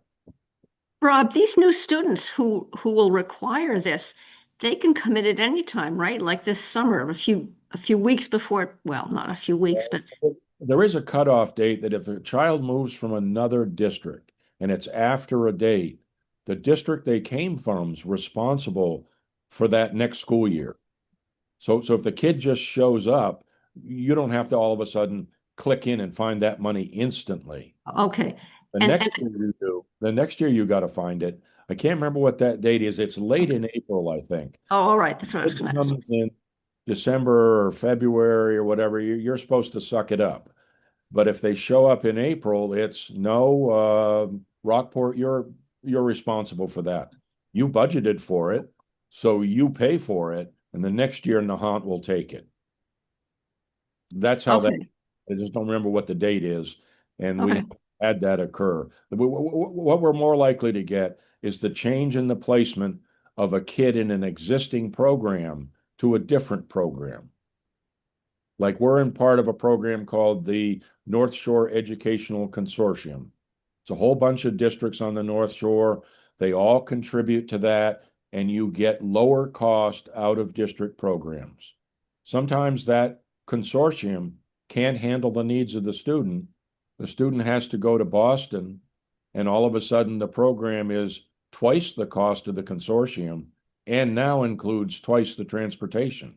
Since that kid's already on your books, you're expected to handle that shift in the given year it occurs. And the only caveat to that is they say, well, circuit breaker a year later will help you with that, but it does not help you in the year of the shift. And I'd say we're unique as a department where that occurs. I'm not sure that occurs in police and fire departments. You know, maybe the closest thing is DPW. You have snowstorm after snowstorm after snowstorm. Somebody's got to find them more overtime and more ice and sand.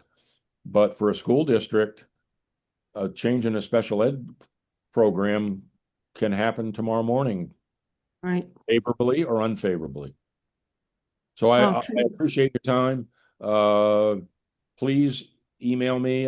Will not be offended if you ask for something. I'd rather have you ask than not understand it and, bring it up in some other venue and have it look complicated and not understood. So please get a hold of me.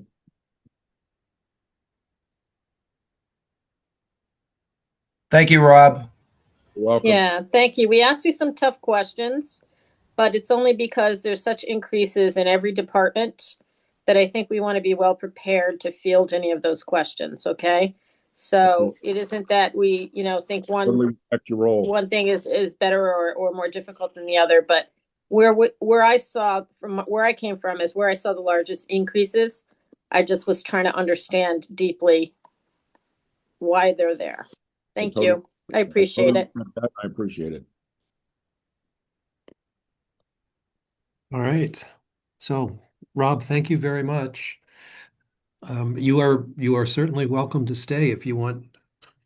I might have to figure out what we're doing with school tomorrow with the pending 5 inches of Oh, snow. that's right. You have 5 inches of snow to deal with.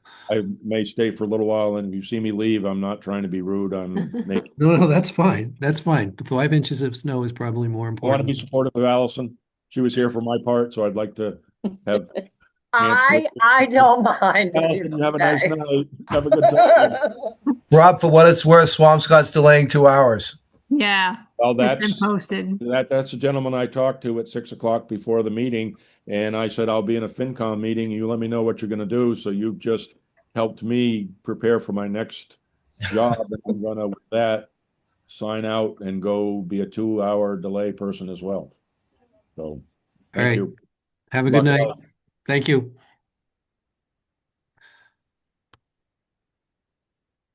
All right. Um, before we jump into town government, just quickly, kind of around the room here. First impression thoughts about school?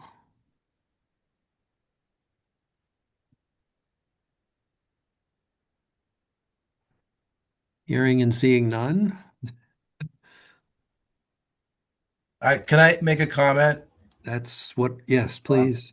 This is Dana. I had the pleasure of meeting with Rob earlier this week, and he gave the overview. He gave us more detail here tonight. I appreciate what he's trying to do with that new teacher, and I'm optimistic. I totally hear what Allison's saying about the level funding budget, and there's nothing else available. But we do have there may be some visibility on more revenues, and we also have the stabilization fund. And I know I'm not mean. Don't don't throw any rotten tomatoes at me, but that stabilization fund is there, and it could be a bridge to next year's budget if we expect more revenues coming in from the Coast Guard housing property taxes and from natural appreciation of the share of property taxes as the valuations increase, which they are. And I'm actually I was listening to Rob and everybody. I was going through the budget and looking. I'm looking for things that I haven't seen anything that's really moving the needle yet, Allison, on this, but I am looking for things to in the budget that could be reallocated for that position. And that's my editorial comment. And I encourage all of us on the FinCom to try to help out and look for areas to improve that level service budget. Yeah.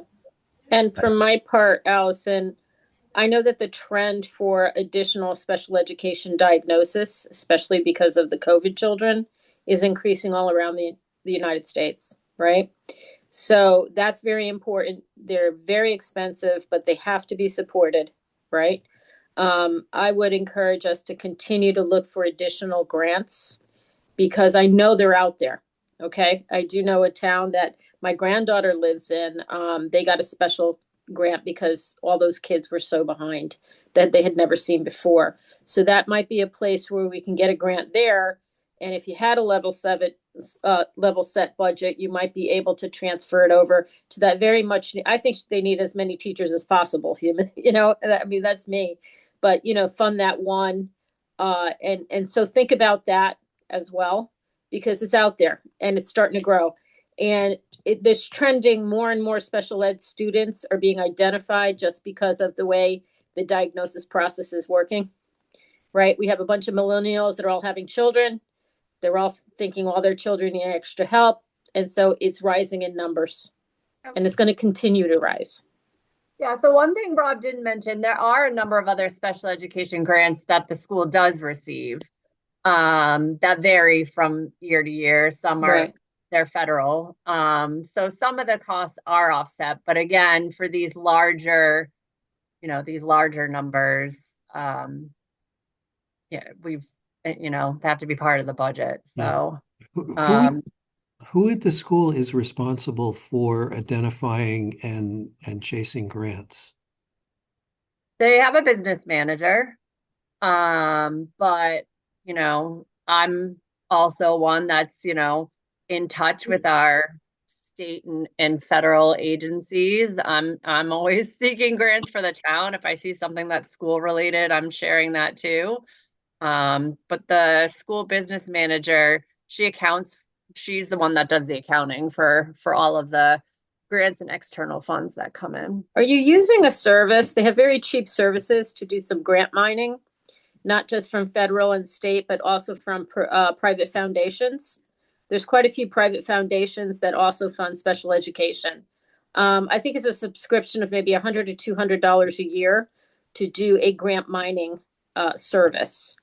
I don't believe that we use that. I think that is worth its weight in gold. I mean, your time and her time, $200 is nothing, right? I'm sure you would have that. And so consider that as an option, getting a subscription. And then one of the reasons I joined the FinCom is if you find something that's a likely candidate, I'm happy to review them for you and give you expertise because I wrote grants for decades. So something to think about as well. Great.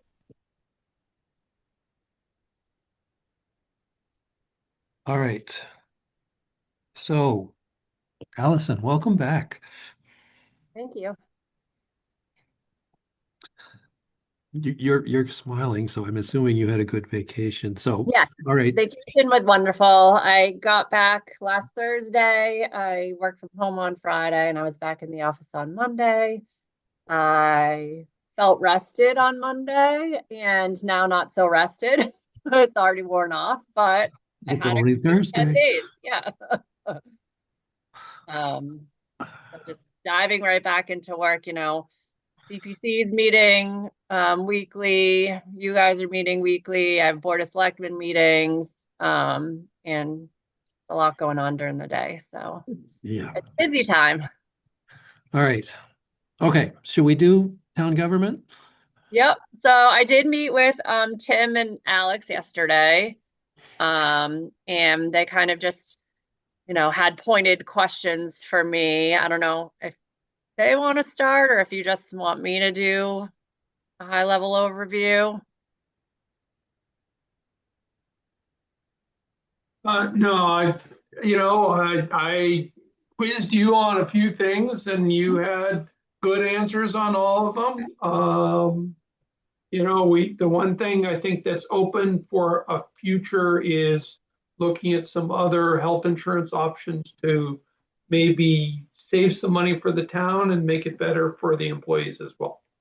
Yep. So we did talk about it. So basically, general government, like the department budgets, it's the selectman's office, it's the town administrator budget, finance director, treasurer collector, town clerk, election registration, assessor, town hall, all of them, and the level service budget scenario just basically include contractual increases.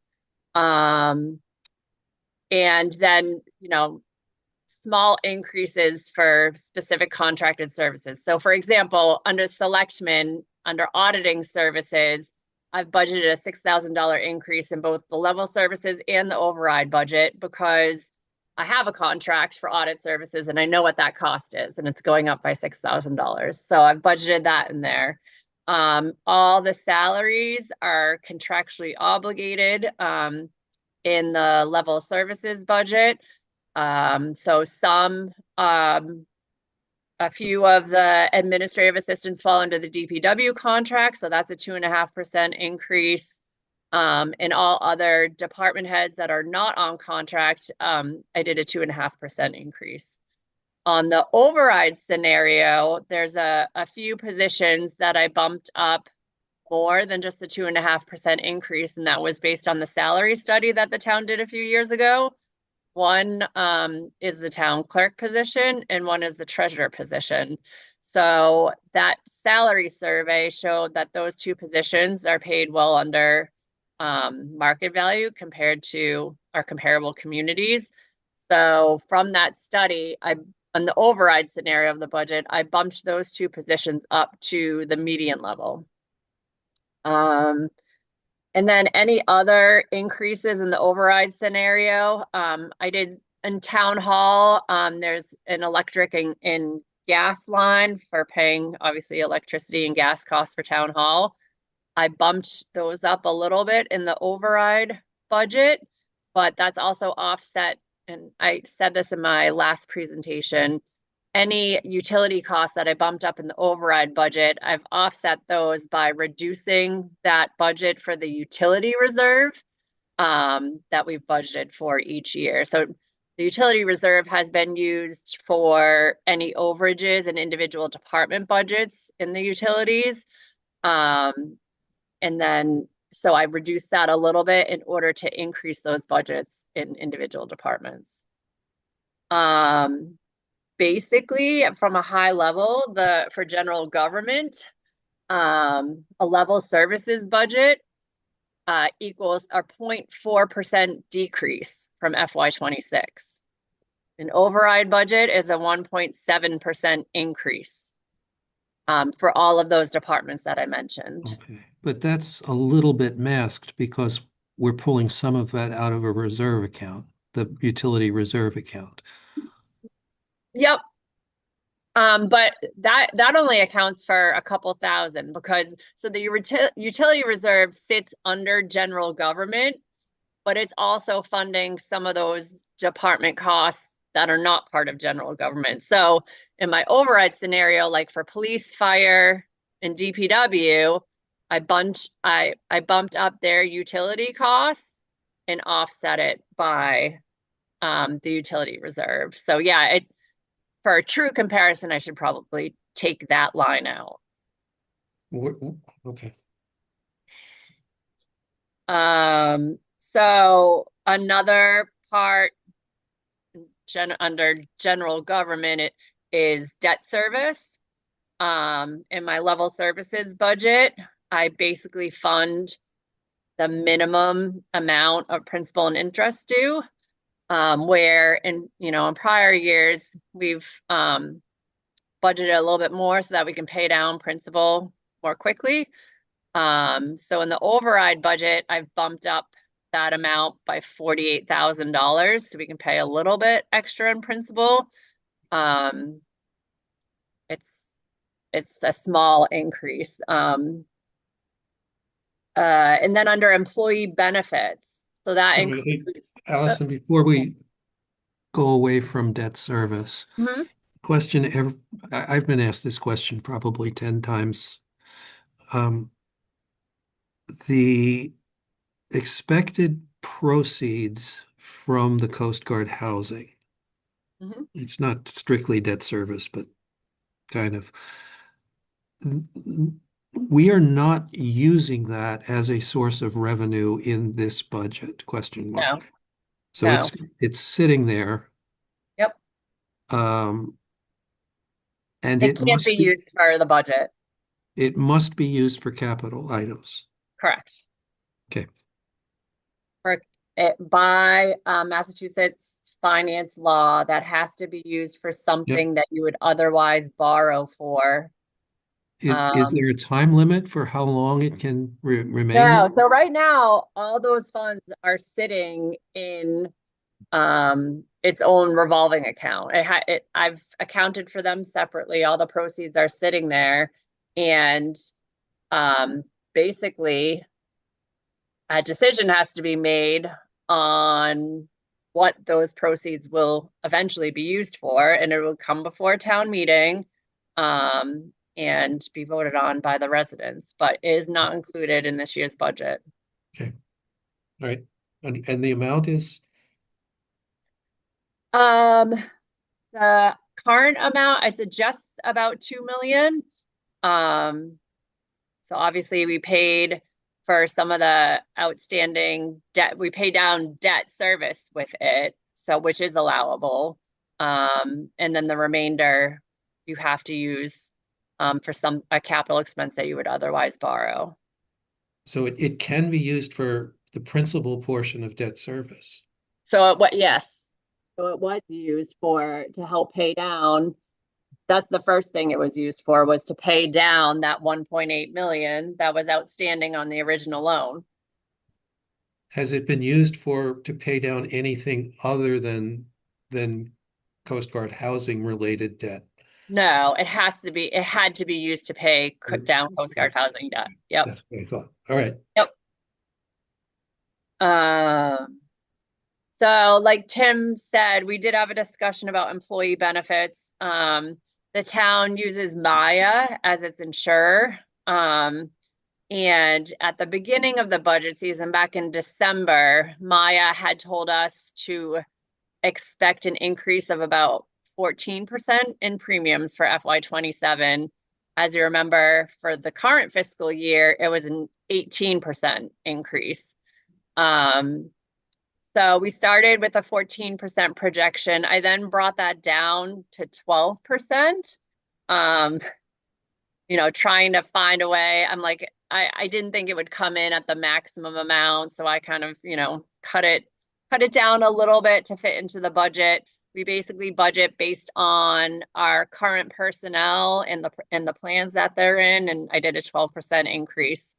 But I had also heard from a number of employees that, these large premium increases are hard to take on when they're only getting a 2.5%, 3% salary increase. So I went back to Maya and I asked what alternative plans the town might be able to offer that employees could opt into and actually, save a little bit of money themselves. So Maya came back with that, and we're offering 2 deductible plans. So those premiums are a little bit lower. And employees will be able to opt into those during open enrollment, which we have next month. And hopefully, if they do, it'll bring down the cost for those employees as well as cost on the town side. The town covers a 62% share of the premium. So Allison, I have a question for you. When you say higher deductibles, are you talking about potentially offering what I've known as cafeteria plans? Because some people, they don't care about hospitalization, they only want the hospital coverage, right? They don't feel like they need the day-to-day stuff that much. So are you offering more of those cafeteria plans or just simply a higher deductible options? Just higher deductible options. Have we So looked right into now, yeah, the plans that we offer it's a zero deductible. The town has a very rich health plan. Yeah. Um, Have you looked into those cafeteria plan options? I know so more I and do more plan, companies and municipalities are going in that direction. so I do plan on taking a look at that. I have 3 collective bargaining contracts that are up for negotiation. So they expire June 30th of next year, and that's police, fire, and DPW. And Mhm. so as part of those negotiations, I was planning on looking into those other, cafeteria type plans, because I think one of the things that might come up during the negotiation process is that the unions are going to be requesting that the town cover a larger portion of the health insurance premium. So in that discussion, I need to, take a look at every other option that's out there. Yeah, thank you. Mhm.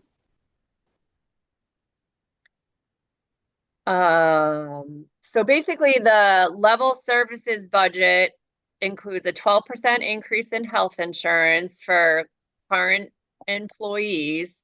And the override scenario includes the 12% increase, but again, it adds in that full-time staff member for the school department, as well as 4 new FTE for the fire department. So I've budgeted each of those at a family plan premium rate, which is just over $20,000 a year for the town expense. Insurance, so we have general liability and property insurance. I budgeted a 3% increase for each of those lines. And then I've included state assessments. I've based those numbers on the governor's budget that was released about a month ago. So each of, those 3 areas in an override budget, it's a 7.5% increase, which is mainly driven by the health insurance increase for new personnel that would be added in the override scenario. And in a level services budget, it's a 2.8% increase. I don't know if anybody has any questions. I have a couple of questions that weren't related. So Bob brought up the Coast Guard housing. We've sold 11, is that correct? Correct. And what's the status of the 12th?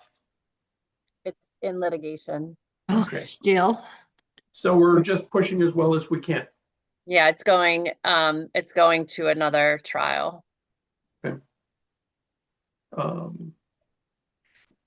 Something else I was going to ask. I can't remember. So Allison, going to the that 12th unit of Coast Guard housing with the litigation, is that person paying any rent to the town or cover any of the services we need for Hall Company to manage that? The Hall Company no longer manages the property. The town has retaken over management. Back in November, Hall basically came to us and said, it's not worth our while to keep taking care of this property. We're not making any money.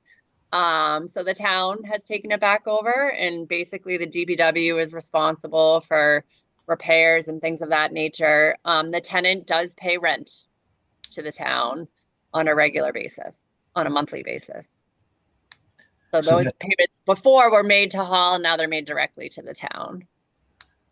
And every month they pay rent to the town. Yes. Yep.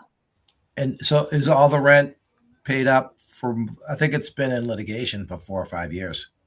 So the tenant has been continued to pay rent monthly. Yes.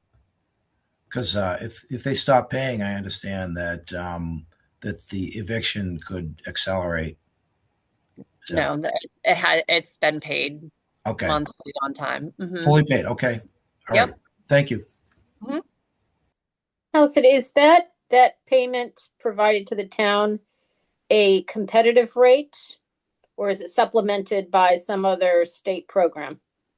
It's not supplemented, and I would say it's not a competitive rate. Would you say it was more or less than $1,300 a month? It's just about that. Thank you.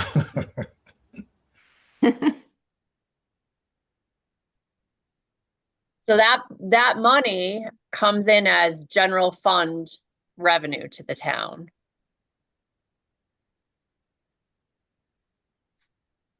Similar to like we receive payments from rental payments from the golf course for, for their lease of that property. That's general fund revenue to the town. So Allison, just I don't know the full details, but when the house was rented, isn't the state of Massachusetts a month-to-month tenancy law, or did they have an open-ended contract that would have I overridden can't a month? speak to that. You can't speak for it? Okay. No. Thank you. Yep, sorry. Okay, that's fine. Thank you for letting me know. Josie, this is Dana. I've heard that they do not have a lease. That you hear All right. stuff. I don't know what's true, but Well, if it's in litigation and we can't discuss details, that's completely, I'm in the legal profession, so I totally get it. Thank you. all right.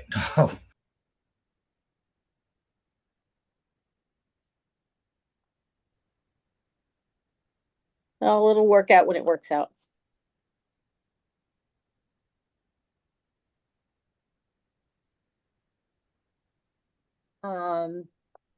Kind of a little bit off the topic of general government, which I know I was presenting. At the Board of Selectmen meeting last night, I did present a budget amendment to them. It has to do with the water enterprise account. So when you first started the meeting, I did send out an email to all of you, so you probably haven't had a chance to look at it, but I shared that amendment with you. It's basically the assessment from MWRA we received after I did my first iteration of the budget. And the assessment went up. It's $3,000 higher than when I originally budgeted. So I asked the selectmen to approve that additional $3,000 increase so that the FY27 appropriation would be $618,000. And so they voted on that last night to send along to the finance committee. I also presented some additional articles to the warrant last night. And I don't know if that's something that you would like to discuss now or at a later time. No, now is fine, but where did the $3,000 come from?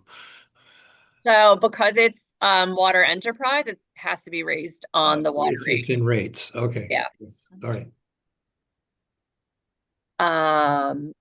So I don't know if you want me to share. I could pull up. I think there's one in here that will make Deborah very happy. Yes. So Deborah, I can blame it on you. I'm getting a lot of heat.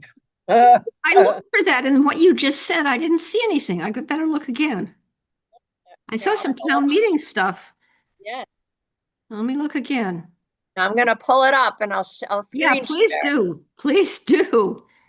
I was wondering Quite about the topic of conversation last night. Oh, yeah? Yeah. Who? Yeah.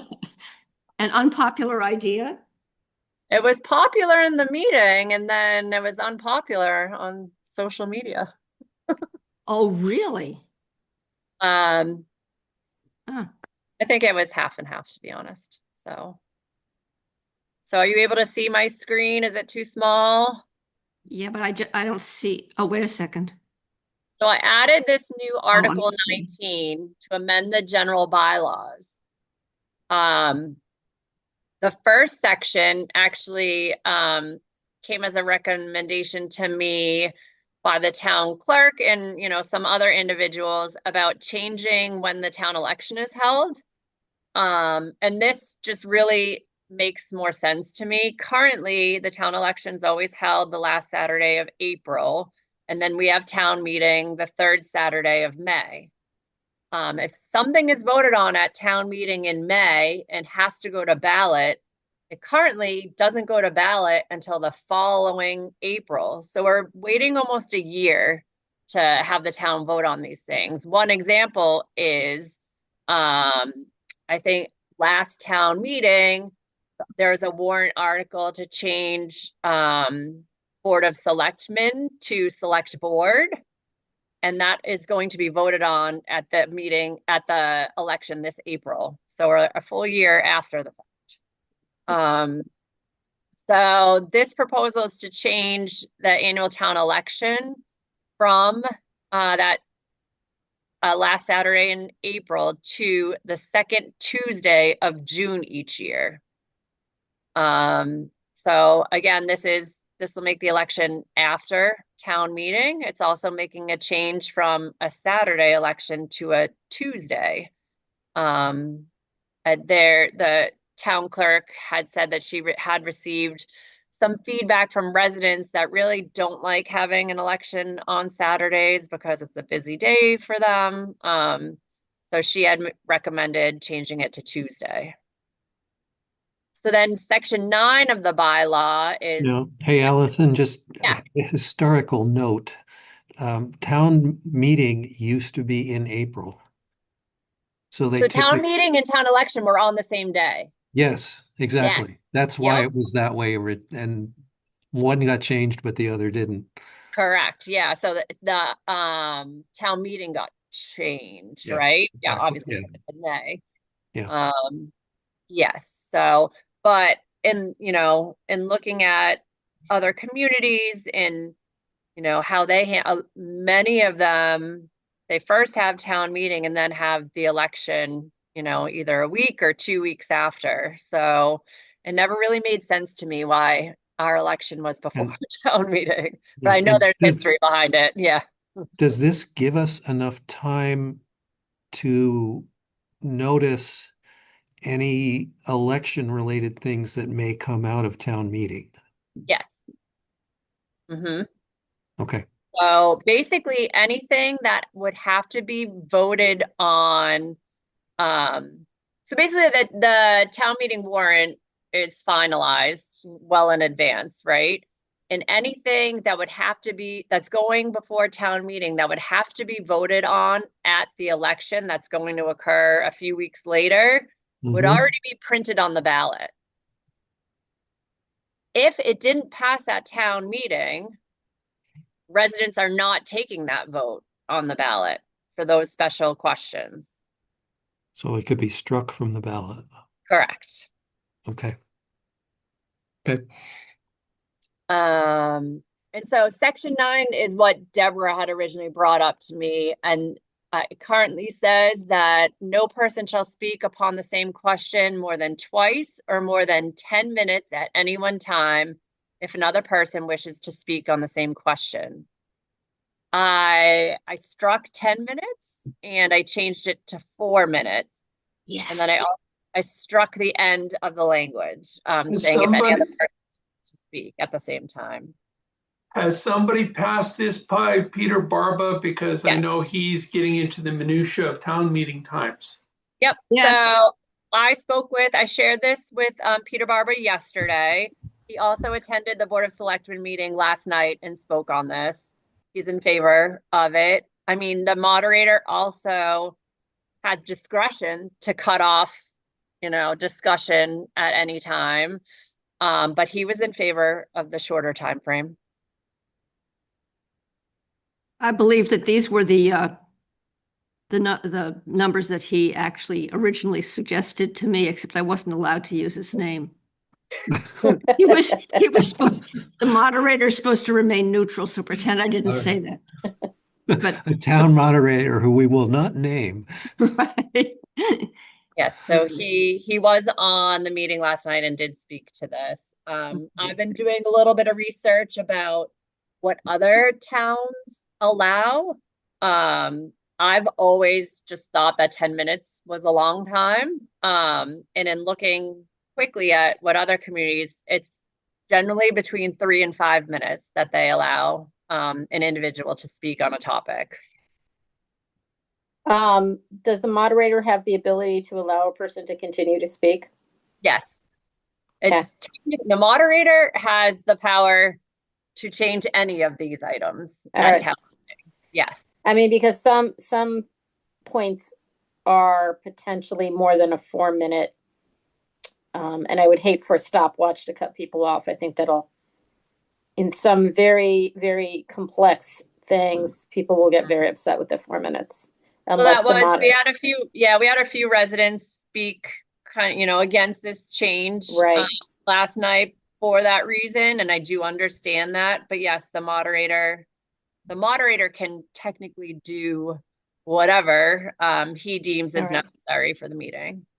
So would it be, without putting Peter on the spot, but would it be more palatable to consider adding, if another person wishes to speak, take that out unless otherwise extended by the moderator? Would it be more palatable? Might be. Just a suggestion. Yeah. Then Peter's like, "Oh, great, you put me in this spot." Now everybody's like Yeah. holding me to it.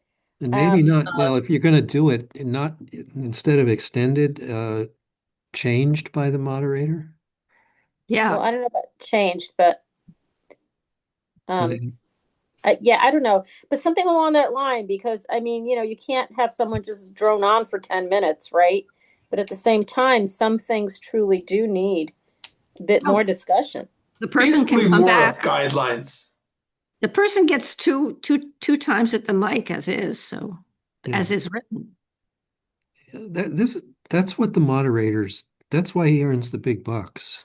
That's Yeah, right. his or her job. No, I said that facetiously, but I meant it very seriously. That's what the moderator should be doing. That's Yeah. Yeah, so these are only anyway, guidelines. yeah. And the way this is written, it applies equally to a town official who may be speaking or a member of the finance committee who may be speaking as it does to a resident who rises to speak. But again, I think that's it would be really difficult to try to codify all of that. That's what the moderators should be doing. Mm-hmm. Agreed. That's why I wondered if it was something that would just be more palatable to folks that are against this, So I can discuss it with the Board of Selection. They did open the warrant. They approved this last night and they closed it. I can ask them about making any further adjustments and what their thoughts No. are on it. And if something is changed, then I'll certainly bring it back. No, Allison, again, if they agreed to it, that's fine. I didn't know that it was approved already. And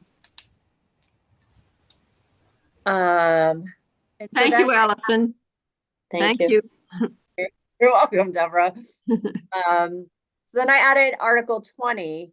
And this was as we were talking about, changing the election date and, having town meeting and all of these things, the town clerk brought up to me this section that appears in our town charter. So currently our town charter says that a town meeting shall be called by posting a copy of the warrant in at least 4 public places in the town, not less than 14 days before the date fixed for the meeting. State law requires 7 days. So she had mentioned to me, I guess it was her first year as town clerk, and when she posted the warrant, we had a special town meeting that year. She only did it 7 days in advance because she looked up the state law and didn't think it was in the town charter.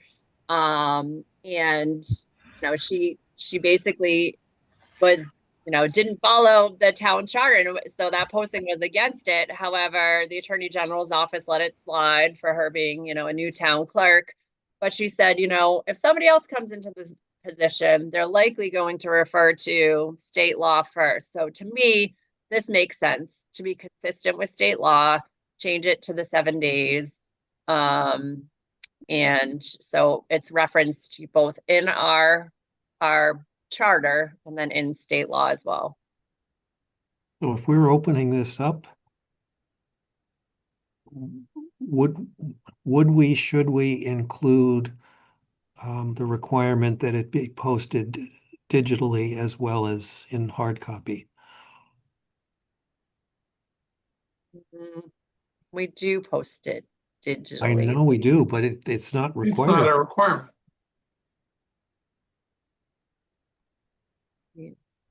I can And ask on about the that town too. website, Well, a public place, believe it or not, is a town website. So, you know, a digital posting does work. I think even with this verbiage.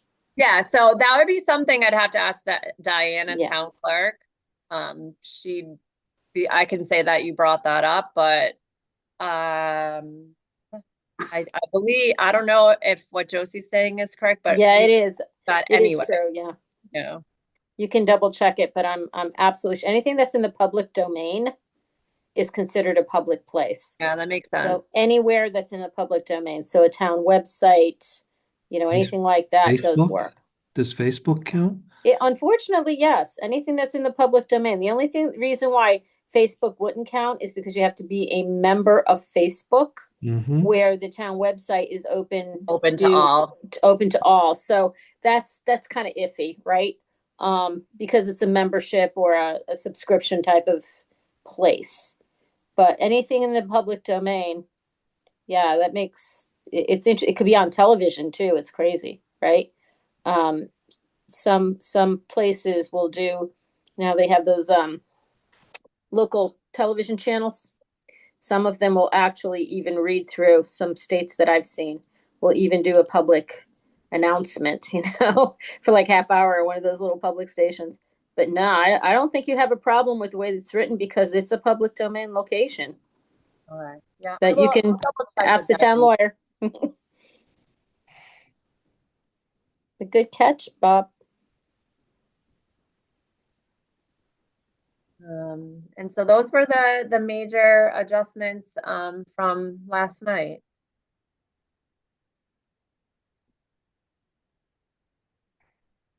I have to say that the 7 days is good for the state, but I have to say that a lot of people will probably find that a little difficult because not everybody checks the town website every day, right? Well, they're also getting the warrant by, per our town charter, every resident gets the finance committee book that has the warrant in it. Right. But let me just say that I'm just going to be, again, devil's advocate, okay? We're a small town. We have just one post office. We're likely to get it the day after it goes to the post office, right? But most people are like, well, what if I'm out of state and I'm not back? I'm on vacation for 7 days. I mean, there's other eventualities, right? But also our town meeting is set for the third Saturday. So Of June. Isn't that the week the kids get out of school and everybody goes on vacation? No, so town meeting is the third Saturday in May. Okay. The proposal to change the town election is for the second Tuesday in June, which would be when the kids are still in school. Okay. Yeah, and we did consider that.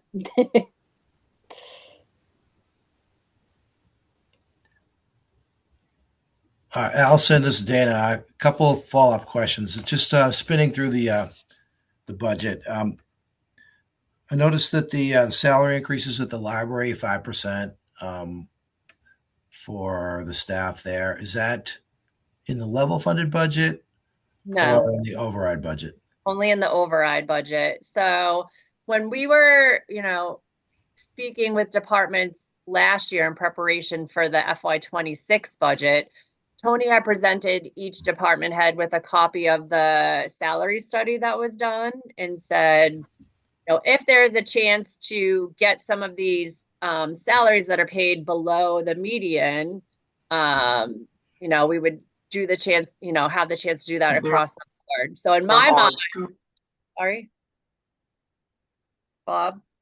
Nope. Sorry. Oh, okay. So the way I approached it was in the override scenario, I've included those salaries that are paid below market, which are two salaries in the library budget. I've included that increase to the median level in the override scenario. So it's the adult services librarian, the children's librarian. It includes the town clerk, the treasurer, and then I also included a fifth position. It's the administrative assistant for the building department. She's paid below median. But those are not included in the level services. Everybody who is not under a contract has a 2.5% increase. When are the contracts going to be coming up? Is there an opportunity to change those numbers when their contracts are coming up? So these are all non-contract employees. Got it. Okay. And so historically, what the town has done for these non-contract positions, we've mirrored the same salary increases as what the collective bargaining employees are receiving. And then there are some positions that are on multi-year contracts. Me as town administrator, my contract is at a certain rate for the next 3 years. The police chief has a 3-year contract, the fire chief, and the DPW superintendent. So those all have, 3-year rates in them. Okay, so I'm going to ask a devil's advocate question. If the override budget does not go through, are there other opportunities to be able to increase these people's salaries to be competitive within a level set? Not that I can see, no. Or not this year. Not this year. So what is, Okay. Allison, what is the total delta between the level funded and the override budget for salary increases that we've just been discussing across the board? Not contractual. I don't have the exact number. I would have to get that to you. Okay, so you mean just for those 5 positions? Or maybe in total, except for the contract positions, Yeah, I'd have to get that for you because what I also did in the override budget, I included bumping up part-time salaries by a higher rate than we usually do. So historically, we have part-time positions in our Council on Aging as well as in our DPW. Historically, we've given each of those a 25-cent per hour increase each year. In the override budget, I did a 50-cent per hour increase. So I'd have to take a look at that cost too, and I can get that to you. Thank you.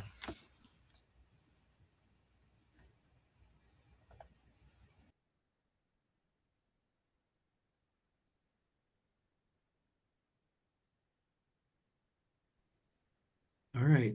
More questions, comments? This actually went much faster than I thought it would. Is it too early to go for a motion to adjourn? Yes, I have a question. So I've received a lot of questions from department heads that haven't heard from their liaisons. Did you set a final schedule of when all the meetings are and like what departments are meeting on which days? We did. Can you send that to me? I don't have a copy of it. All right. I was just about to pop that onto the screen. Yeah, I looked for it too. Couldn't find it. All right. Yeah, you can email that. I will pop it onto the screen and I will send it as soon as this meeting is over, as soon as I figure out how to share in Zoom. Oh, I'm still sharing. That's why I have to stop. I think I can just grab it from you. There you go.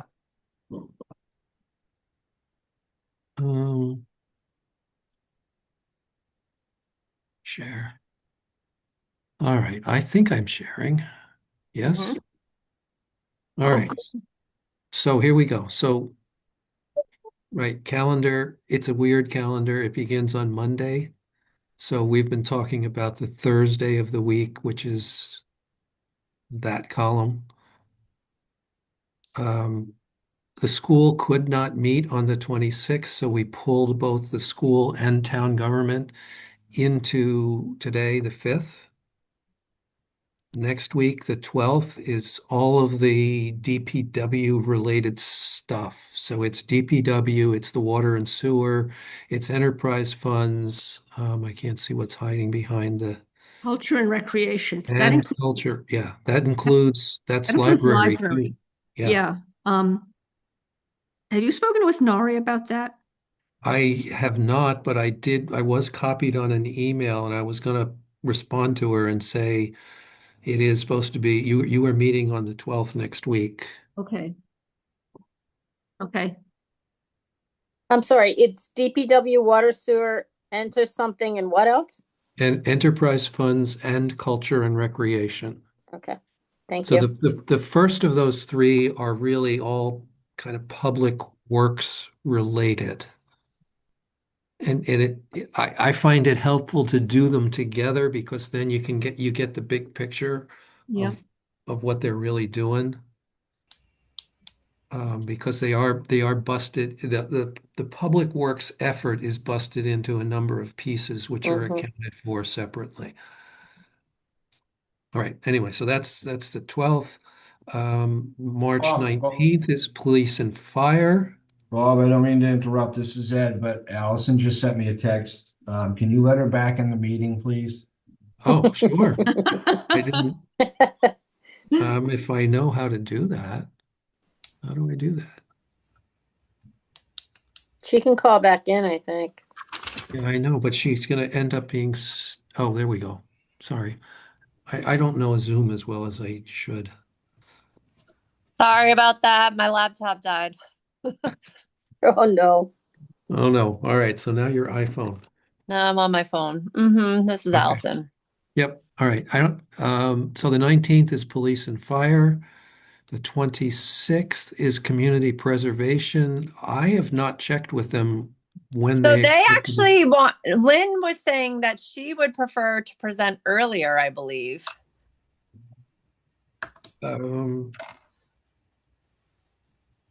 We could do that. We could move Okay. it around. Yeah. Do you want to just reach out to her? I think that she said they'd be ready for like next week.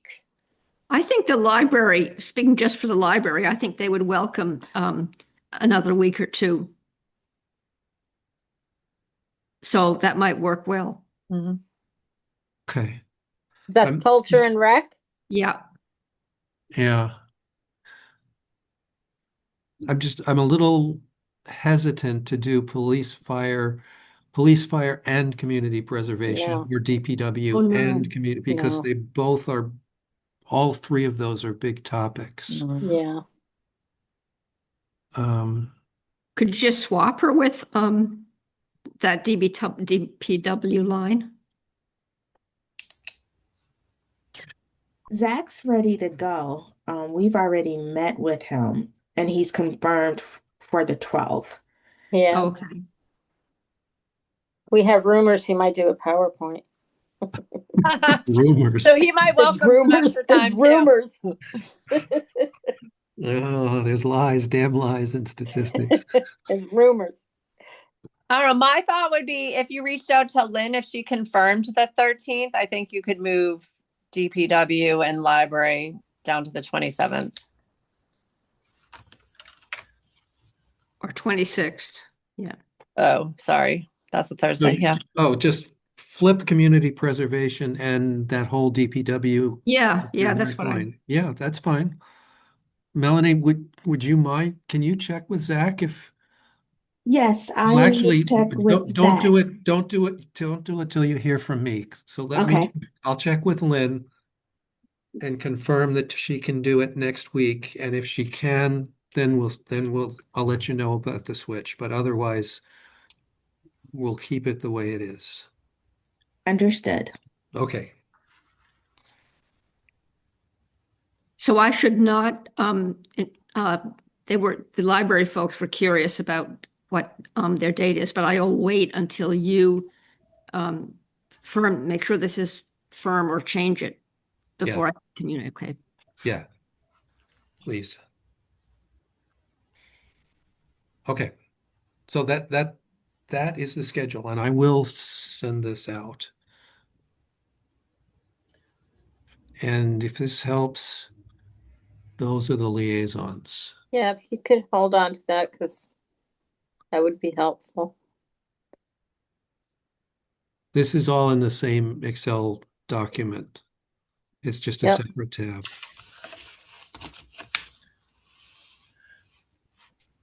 And when you, well, I'll get rid of it. This is the, no, that stays. Once we've solidified the articles, we use this to track what we've voted and what we haven't voted yet. Do we have a spot, Bob, where we're putting documents and stuff the way we have in other years? We don't. It didn't seem very popular, as in nobody used it, as far as I could tell. Oh, really? I use think you do. You have a Dropbox available to you, but we it was do. never really utilized. Can you send a link to that? And Yep. I can do that. the other question that's popped up a couple of times, Allison, is does Zoom have an AI-based minutes feature? And That's if interesting because when I first signed on to Zoom, it advertises it's like AI companion or something. Yeah. And Yeah. I don't know what that is. So it's something I can take a look at. So Zoom and Teams just recently came out with some AI that will summarize documents or summarize meeting Yep. minutes. It's good and it's bad, right? Because it really does kind of just take a transcript of the recording. So, then it's great for me because then I can go ahead and turn around and just kind of streamline it to not make a huge transcript of the conversation, but just focus on those things that are of import, right? But once it transcribes it, my question is, does that become a legal, document just like the recording that has to be used as is? So I'm not sure about the legalities of that. I know I'm working with that at my work right now. Yeah. And the lawyers from my work, because I'm a consultant, the lawyers have said, yeah, that becomes the legal document, Well, the legal minutes. doesn't that only become the legal document when it's approved? Right. That's Right, what when it's approved, correct. So So if it's approved, it's approved. It's yeah, approved, we it's approved, right. we use Teams extensively, and it does more than transcribe. It can summarize and produce a minutes-like document. Correct. I don't know if I Zoom would is that assume if, level. as long as we present that, vote on it, and approve it, that would then become the minutes of the meeting. Well, I would assume somebody reviews it before. Well, yeah. And, Well, we I do. mean, I've reviewed my own, what do when you get deposed and you're like, okay, no, that wasn't right. And you, Right. Yeah, exactly. But we always vote on minutes, whether we accept them. Right. So there's a couple of questions in there, Allison. Mhm. One question is, does Zoom have such a capability to not do just a transcription, but a summarization? And if that is approved by the committee, each individual one, is that sufficient? Is that a legal Yeah. set of minutes? I think I what will would look need to happen though, after the summary, and correct me if I'm wrong, we would still have to go around and approve Yes. those minutes, right? Yeah. It really just takes the place of the secretary to be able to summarize it. And then myself and or Bob could look at it and just say, yeah, that looked right. Yes. And then it goes out and then it gets approved. But I have to tell you, it would truly be a benefit if it can be used in summation form versus just a transcript. Yeah. I will look into these questions. I'll follow up on whether there is a capability through Zoom and what it looks like, and then I'll follow up with legal. The other thing I want to double check on legal, if we have a folder that we share documents that we can all look at, is that an open meeting issue? Yeah, I was going to ask the same question there. No, I don't believe so, as long as you're not like deliberating on it at the same time. But I can ask that too.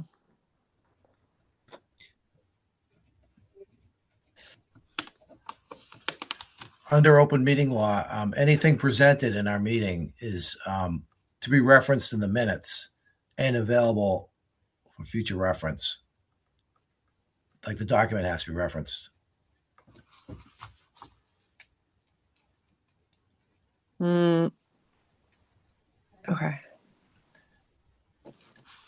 Right. So we would be referencing the presentations, and so they should all be in one location. And then they also need to be referenced. So you're looking at, there were all kinds of presentations today, and I don't know if that was in one budget or if each department did their own, and do we have copies of them all? I have to say, I've had a busy week. I didn't look at a lot of my personal emails. Yeah. So the superintendent's presentation, that was his own spreadsheet, and he did email that to the committee. Okay. So you should reference that. Absolutely. Yes. And when we get the link, we'll put it in the Dropbox. And then I shared an updated warrant, which I've also emailed to everybody as well, and I can put in the Dropbox. But I think the question was by Tim, is it legal for the committee to have a Dropbox that everybody has access to and can make changes? Well, Is that correct? And I'm I not would sure. think if that is also viewable by the public, then it should be okay. But if it's not viewable by the public, I'm not sure. Yeah. Okay. Hey, so is now a good time for a Gee Whiz question to just throw out there and see if anybody knows the answer to this? A gee whiz question. All right, go ahead. All right. So CPC funds, one of the elements that can be funded from CPC funds is recreation. So could there be CPC funds used to fund the town's recreation department? What Does do you anybody mean? know? You mean their operating budget? Correct. Allison, you can help. I have not heard of CPC used to fund an operating budget. Yeah. So it's supposed to be for projects. Like I said, Gee Whiz. Yeah. It can be a question to ask the CPC. I don't know all the ins and outs of CPC, but most of them either, mostly capital projects or borrowings related to capital projects that are funded with CPC money. Yeah. But the right. nuance to that might be if DPW personnel work on a CPC funded project, could the town be reimbursed for that work? I mean, generally, so for instance, one of the CPC projects that I've put in an additional application for is the Little League lighting. Mm-hmm. And the DPW is doing work on that project, but it's all in kind. Yeah. I was thinking of the landscaping effort over on Bailey's Hill. A lot of that was, That's all been in kind work. yeah. Mm-hmm. I think I could weigh in on that a little if you would like. Oh yeah, I forgot Austin was on. Here's a member of CBC. Yeah, it's used for one-time capital or acquisition projects. As far as recreation is concerned, it cannot be used for recurring costs like salaries or operational expenses. I believe that's correct. his own account. Okay, awesome. And I have another Gee Whiz question. Once Dana's satisfied, he's been Yes. I'm satisfied. Thank you. Okay. Thank you. So the money from the Coast Guard, I know that you said that it went to pay down debt services. That, that's great. Can it be used for things like that you would normally get a loan for? Explain the categories of things you would normally get a loan for, because capital preservation seems to have a lot of that. So I'm just going to use the library. It has no bearing on what I think about the library. Love libraries. But if we're doing massive renovations to a library, those could be considered capital improvements, or we would have to go get a loan or put a bond out to get that done if we don't have an override budget. Could it be used on something like that? Yes. Okay. But again, it would have to be in an article at town meeting and voted on at Right. town meeting. But there are opportunities if an override budget is not approved by the town to be able to tap into whatever money is in there to be able to fund certain of those projects. I just was wondering because okay, thank you.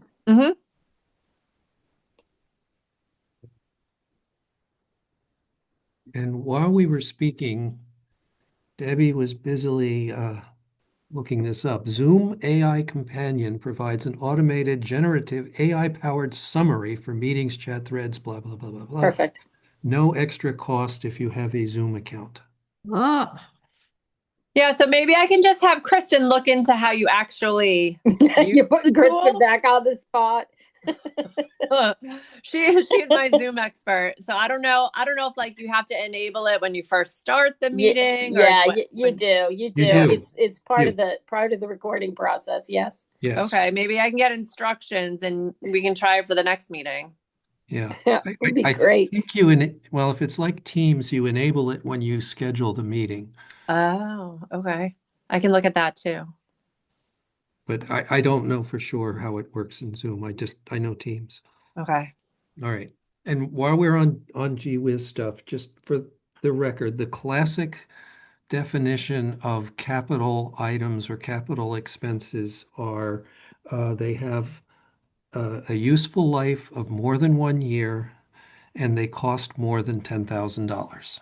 So like a boiler is what, 80,000? Yeah. So actually, I think though I'll get back to you on this, but the municipal finance law for the proceeds from the sale of town property, I think it has to have a useful life of 10 years. But Yeah, depending on what restrictions are in place on the funds themselves, it may be different than that definition. Okay. Anyway. All right. Austin, I don't know, either Austin moved to the top or he's left us. Nope, he's there. So we're reaching the end here. Austin, you've sat through this whole thing. You were a member of the public along with Ed. Questions or comments before we adjourn?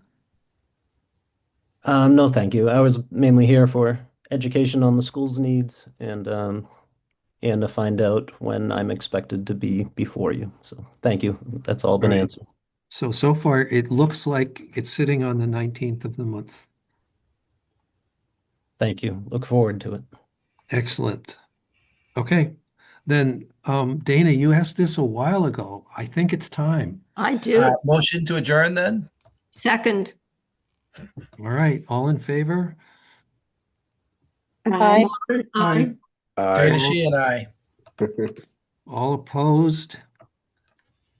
Since no one is opposed, I will assume that is a unanimous vote in favor. And we are adjourned until next week, which right now is DPW, but may switch to community preservation. Stay tuned. Okay. Good night, everyone. Good night. Good night, and thank you all.